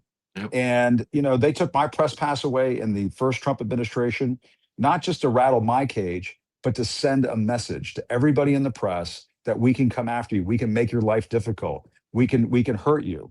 We can hurt your colleagues. I was there. And that is what is happening here. I remember them doing it. I was in that. That is what is happening now. They're doing this now to Don to send a message. And just to add to it, Jim, first of all, I remember them doing it to you. And the first, I was a part of it, listening to that, how they were trying to get you out. But even touching on the Venezuela commuting here in South Florida, I mean, Maria Salazar, who is going to have a lot of problems in her race coming down here, because the Venezuelan people are starting to realize that this was all a lie, because Donald Trump is dealing with somebody worse than Maduro. Delcy Rodriguez has, you know, and I'm not going to go into a lot of it, but you know, I'm obviously well informed of what's going on there. I could tell you that, you know, the people are starting to realize. That's why Donald Trump yesterday even came out and opened the airspace, trying to again do this theatrics. Lev, they're about to reopen the U.S. Embassy. They haven't changed the Maduro regime. They just got Maduro and his wife out and broke her hip. Everything, the secret police are still there. Still there, everything, People in Venezuela, they're all still there. Trump is like, they're fine now. We're going to do business with them. And the problem is they're not doing business with the real companies like Exxon and Chevron. The people that are doing business right there are like my ex-partners, like the Harry Sargents, the Harold Hams, the big donors that, you know, spend that. This has been going on since 2018 when we were involved. This is not something new. This is they've you know, these people were pushing Delcy Rodriguez for a while to get rid of Maduro. This was all pre-planned and all goes back to again Putin and all of these people. So I mean, absolutely. people are starting to realize. And the one thing I want to also add to what Jim was saying is Donald Trump understands very well, and so does Stephen Miller. And every time I speak to my sources in the White House, that he's underwater.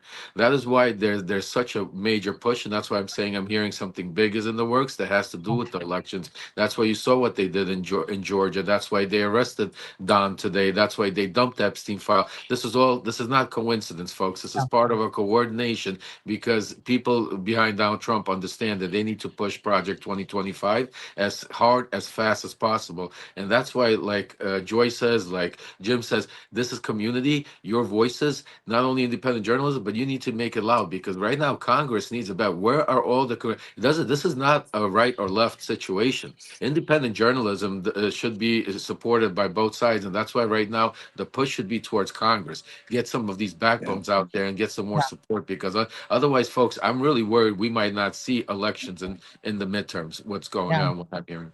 My phone my phone is continuing to ring. Sorry about that, everyone, but you're absolutely right. I want to thank both of you guys. We're going to try to see if we can round out this call, but I wanted to make sure, Jim, if you had a final thought here, because it definitely, I've been to Cuba as well. And what I remember most about being in Havana is the men with the long guns who were intimidating the police. The police were afraid of the armed men in long guns who walked around watching everyone, making sure that no one did or said anything that they didn't allow. There were 3 TV channels. One had a children's propaganda show. One had supposedly the news, which was basically like South Korea style propaganda news. And the third was this weird sort of entertainment show. People, if they wanted to try to speak up to us, even when they would, hear me try to speak Spanish, my mediocre Spanish, but I lived in Florida so long, it's like a Cuban tinge sounding Spanish. So they would think, oh, maybe I can talk to her. And when they would finally get the courage to talk to me, they would only talk to me in whispers. People were so afraid to speak to an American. They were so scared to say anything. They would whisper. And sometimes what they would whisper is, how do I get out of here? How can you take me? That's right. Out of here? And that's the kind of society on the outside. If you just look at Havana from the outside, people are beautiful. People are, you see people having like parties sometimes in the streets. They'll do stuff outside and you think, oh, what a beautiful country. And then you see a door open and you see inside there are mattresses on the floor. They don't even have furniture. There's no food. There's no decent restaurants because they don't even have food. These people are terrorized and terrified to speak against their own government. That's what we are becoming. Yes, and I mean, when I was there, I had minders following me. I mean, can you imagine a situation like that in this country? It makes you sick. But the other thing we should point out, and you alluded to this earlier, is that in Cuba, it's the people with the government who have the guns. And what did Donald Trump say the other day when he was trying to justify the killing of Alex Preddy? He said, "Oh, well, he had a gun, and you can't have guns." And so is that where we are right now, where only the MAGA people can have the guns? Is that where we're heading towards in this country? Because that to me doesn't sound like the Second Amendment. Can somebody take that to the Supreme Court and ask the Supreme Court, does the Second Amendment only apply to MAGA people and the people that Donald Trump says they can have guns? Or even worse, and this is what some MAGA people are finally waking up to. And if you're a MAGA person that's hate watching this right now, I need you to start getting on an Enough is Enough shirt like Lev, or a Free Don Lemon t-shirt. Because he didn't say only MAGA could have guns. He said he shouldn't have a gun. And they don't know what his idea. Nobody knows how this man voted. That's true. Idea, right? No one has any idea. We know he was a gun owner, and he's a white man, and he worked at the and military connections. So what you and MAGA need to understand is if they say you can't have a gun and protest, Kyle Rittenhouse had a gun at a protest. Those guys Missouri had guns at protests. During the Obama administration, people would come out with long guns and protest him. That's exactly right. They mean like Cuba, only the government has the guns. Remember Michigan? Remember they came in with the guns into the Michigan state capitol? They did that. That's right. Yeah, but right now, those people are being armed, turned into a state militia. So if you're in the state militia, you can have guns and you can brutalize people. You can grab Latinas off the street. Maybe you just think she's a Latina. You just want to grab her and you just take her in a van. And what are they going to do about it? You have the guns. They don't mean that MAGA can have guns. They mean nobody can have guns. Y'all MAGA people wake up. Tyranny and fascism does not just limit itself to the people who vote for them, because eventually there are no elections. Nobody's voting. And you also get stripped of your firearms. Last word to you, Jim Acosta. No, and I was just going to say, and I marked this down. I've said it before. I'll say it again. Donald Trump will betray MAGA Yes. He will betray you. Everything that you care about in MAGA, if you're watching and you're MAGA, keep in mind, he is going to betray you. What did he say just the other day about housing prices? We're going to keep housing prices artificially high to help the rich people in this country, to support folks. You've been sold a bill of goods. You've been sold a pig in a poke. You got to give it up. This guy is never going to be on your side. He is exploiting you to try to take over and dominate this country so he can enrich himself and the rest of the oligarchy. It has nothing to do with nice, hardworking people in Omaha, Nebraska. That's not what this is about. This is about control. And arresting Don Lemon is about control.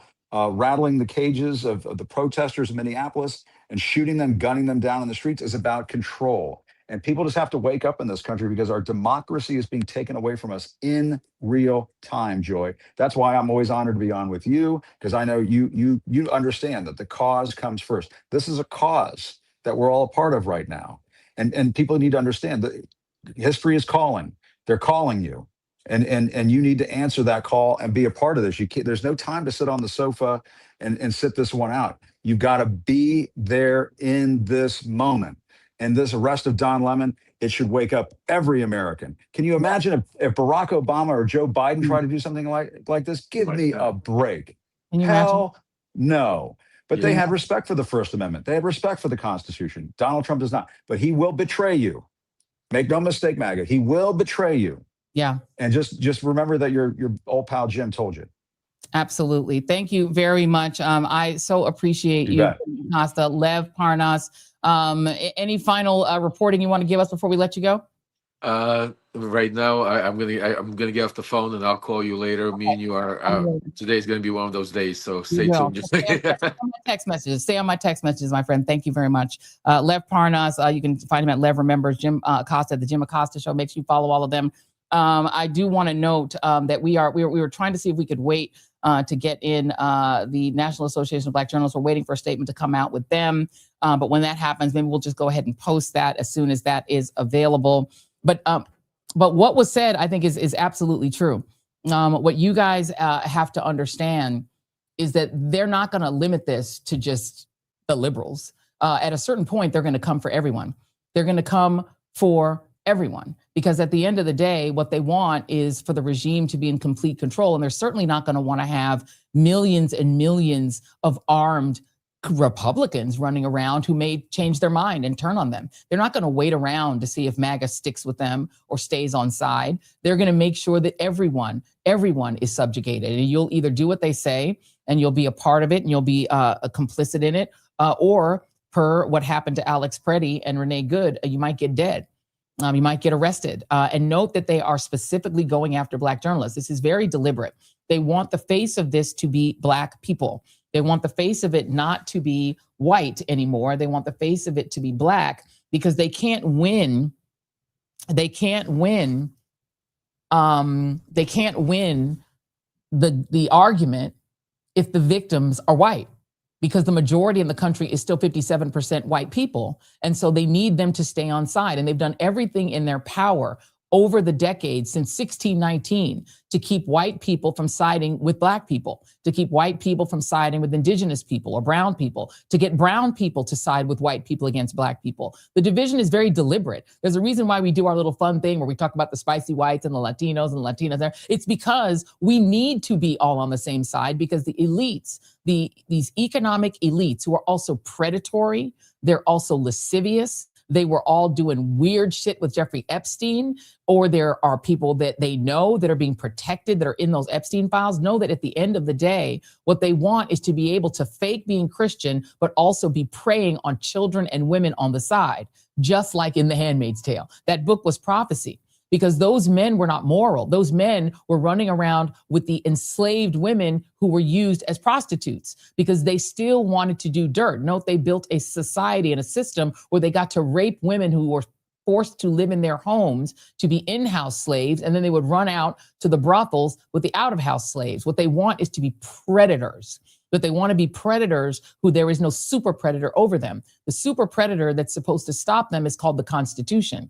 The super predator that's supposed to stop the predator men and the predator, they're sort of the wives that hang on to them. The super predator is supposed to be the Constitution and the Congress, Article 1. But they've weakened and neutered Article 1. There is no Article 1. Is Jasmine Crockett's great. Ilhan Omar is fantastic. Maxwell Frost, who also got assaulted, fantastic. There are not enough of them to make Article 1 work, because Article 1 has been neutered. Donald Trump has already cut the legs out from under Article 1. He's cut the legs out from Article 3. The Supreme Court is obedient and obeisant.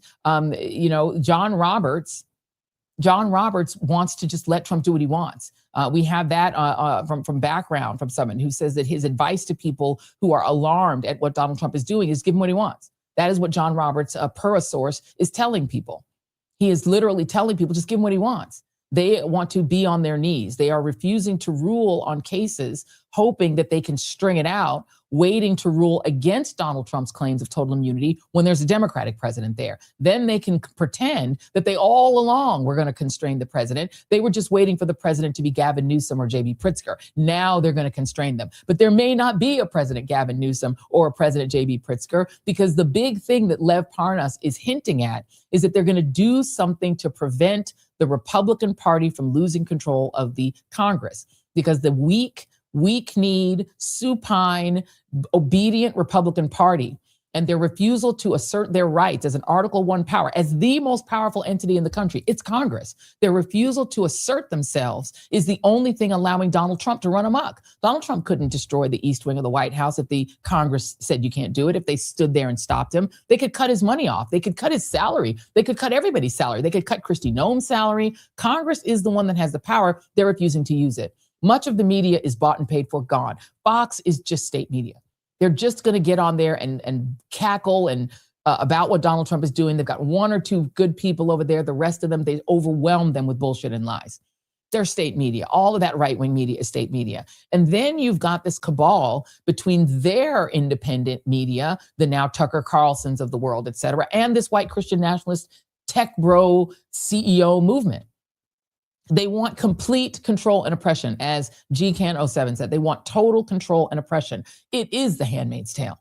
And those of us who were saying it was fascism, it's the Handmaid's Tale, we're warning you that they're trying to reestablish America 1.0, which is America in 1619, when women were in loco parentis of their fathers and brothers and then their husbands, when women literally were considered property in loco parentis of their parents, and then of their fathers, and then of their brothers that the father died, and then of their husband. They were just passed along. Women could not inherit property. They had to marry someone in order to have property. They couldn't vote. And the only vote was the husband's vote, which was the family vote.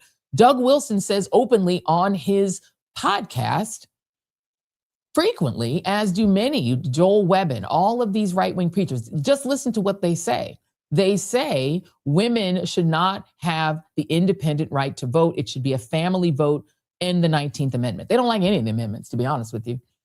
They certainly, at this point, don't even like the Second Amendment, because they think that Alex Preddy, who was beaten up and assaulted 2 weeks before he was murdered, never actually used his Second Amendment right. So we're waiting for one more person to come on. Jason, we've got one more guest that we're waiting on. We're going to give her a few minutes to try to get on. This is an important guest, if we can get her on, and then we're going to pop over onto Don Lemon's show. But this is a challenge. I'm waiting for one more person. If we can get her on, we'd love to have her. But this is what's happening. We are seeing the entire Constitution deleted. This is what I find really sick. The chains. Joy. The chains. I mean, they're putting the chains up deliberately because they want Black people to react. They want us to react to those chains exactly the way many of you in the chats are reacting. They want us to react because they want Black people in the streets rioting.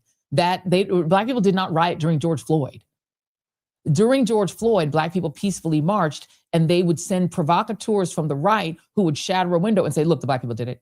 Or set a fire and say, look, the Black people did it, and try to instigate an insurrection to make it look like Black people are out of control, to get white people to turn against Black people and side with them. That's all they ever want, is for white Americans, who are still 57% of the country, sliding toward not being the majority, but they're still 57%. They still want y'all to side with them. But what you need to understand is they killed a white woman who's a mother of 3 without a second thought, and then called her an effing B. They even though she has babies, she has a 6-year-old, they don't care. They don't care. For all you know, they're going to start kidnapping white women too. Maybe an ICE masked goon just thinks that's a pretty white woman and they'll just grab her. Who's she going to tell? Kash Patel. Who's she going to tell? Who's she going to report to? If you got kidnapped by ICE and they assaulted you, who would you report that to? The Justice Department? Do you think they're going to help you? Todd Blanche is now saying that the Justice Department is going to open a civil rights investigation into the shooting of Alex Preddy. That is very, very, very interesting because there's been a tremendous amount of pushback from the Second Amendment crowd specifically about him. They don't care about Renee Nicole Good because she's a lesbian and they don't care about white women. White women, by the way, they don't care about you. They just want you to breed. So I don't know if y'all have gotten that memo yet, but they really don't. They don't want you to have a college education because it makes you recalcitrant, not obedient, makes you come out of the house. They don't care about white women, but they definitely don't want white men turning on them. So now there is apparently, and of course it is Todd Blanche, Donald Trump's former lawyer in his hush money trial, the trial that made him a felon. They're now claiming that they're opening a civil rights investigation. Who runs the civil rights division of the Justice Department? It's not exactly someone who cares all that much about civil rights. And so what we're going to see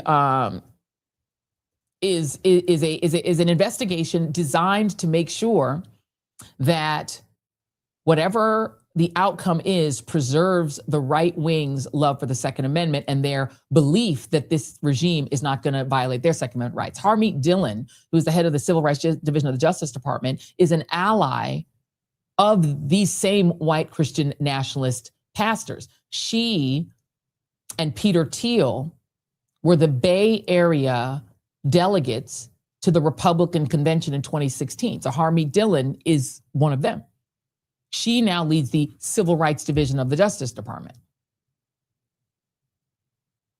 Do we think that Civil Rights Division of the Justice Department investigation is going to result in real consequences for the 2 Border Patrol agents who shot Alex Preddy? We do know that the whole of that shooting is being thrown under the bus. Everyone's now passing the buck.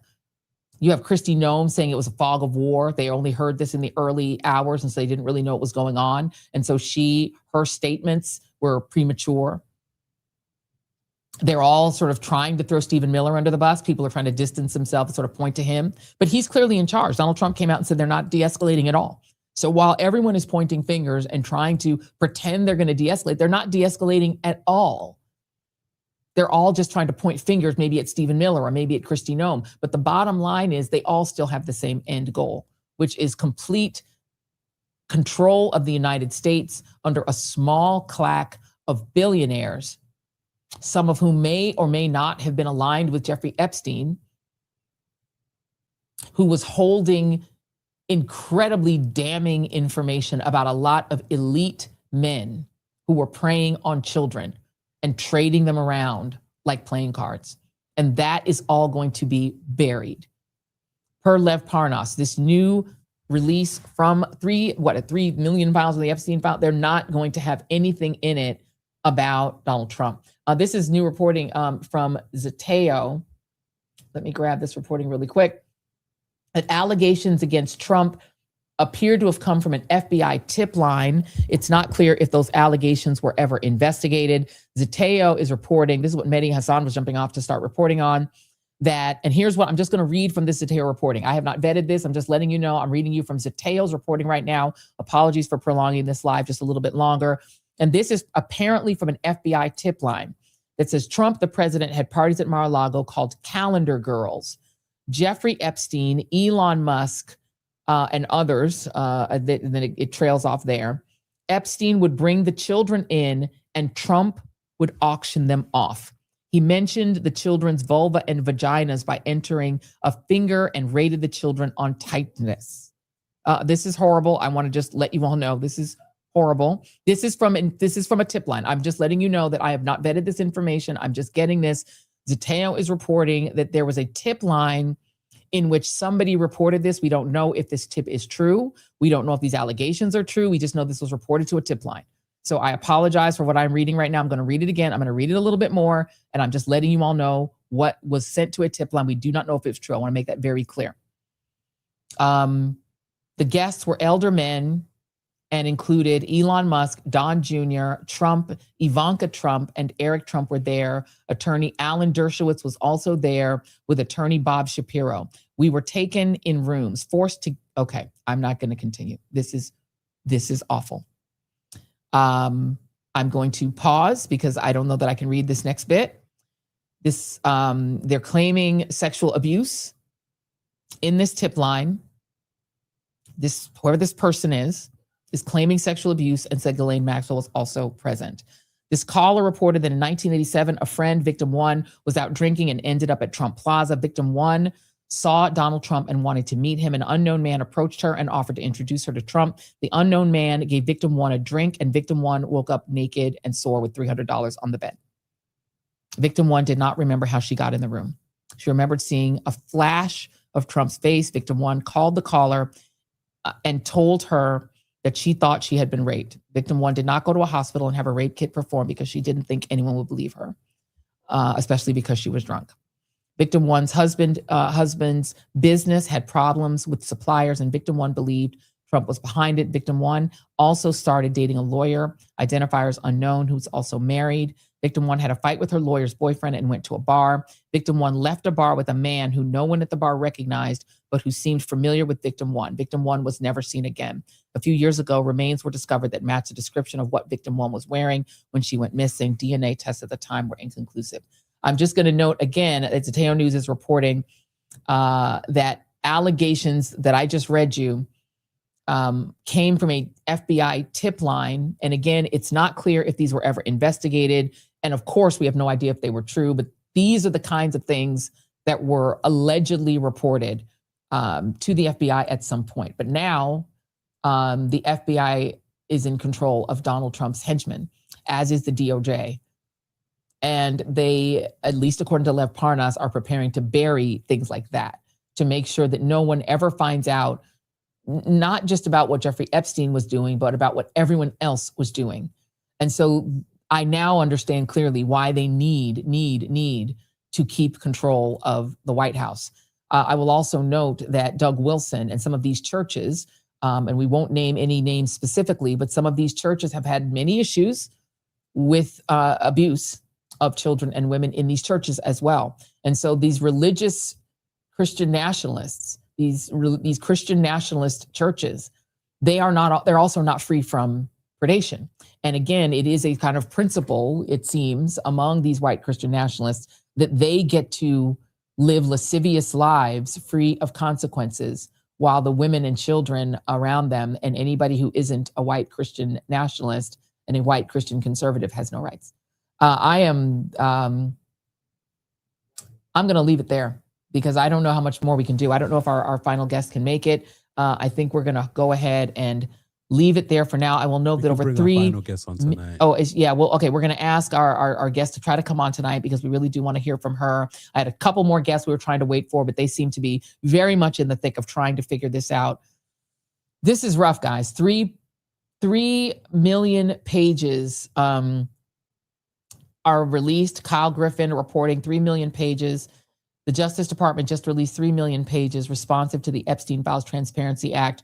More than 2,000 videos and 180,000 images are included. But per Lev Parnas, there will be nothing in those 3 million pages that will implicate any of the predator men. Now you know why they arrested Don. Now you know why they arrested Don Lemon. It was a giant distraction. They must clearly know that even John Roberts cannot rule on the basis of the existence of the First Amendment that Don Lemon can and these other 3 journalists can be prosecuted. But they wanted it to be Black people. They wanted it to be a famous Black person, particularly a Black gay man who is leading in independent media right now. They wanted it to be ostentatious, someone Trump personally hates, so that they can get MAGA extremely excited, get their amygdalas going, get them all hot and bothered on X Twitter.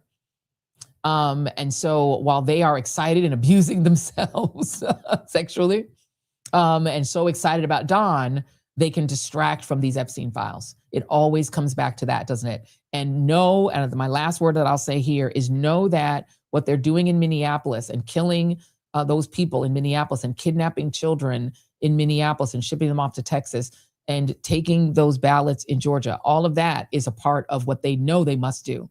They must keep Congress. They cannot afford to lose Could Congress. you imagine if they lose Congress, the amount of stuff that Oh we're my going God. to hear? You think that is atrocious? Oh my Could God. you imagine Oh my God. if they, oof.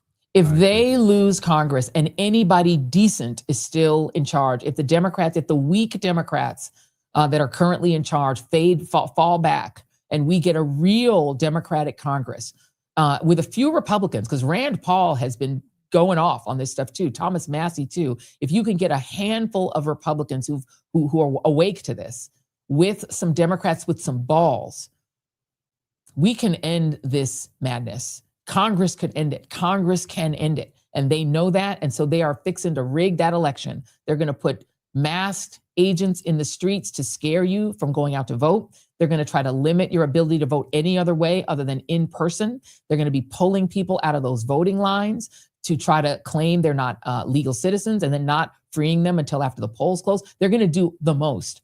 So we're going to have to do the most. We're going to have to vote in mass. It's going to have to be in Everybody mass. has to go out there in mass. If we have to vote by, mail, if you could still do by mail, go for it. And in But groups. If you have to go out in big groups and all vote.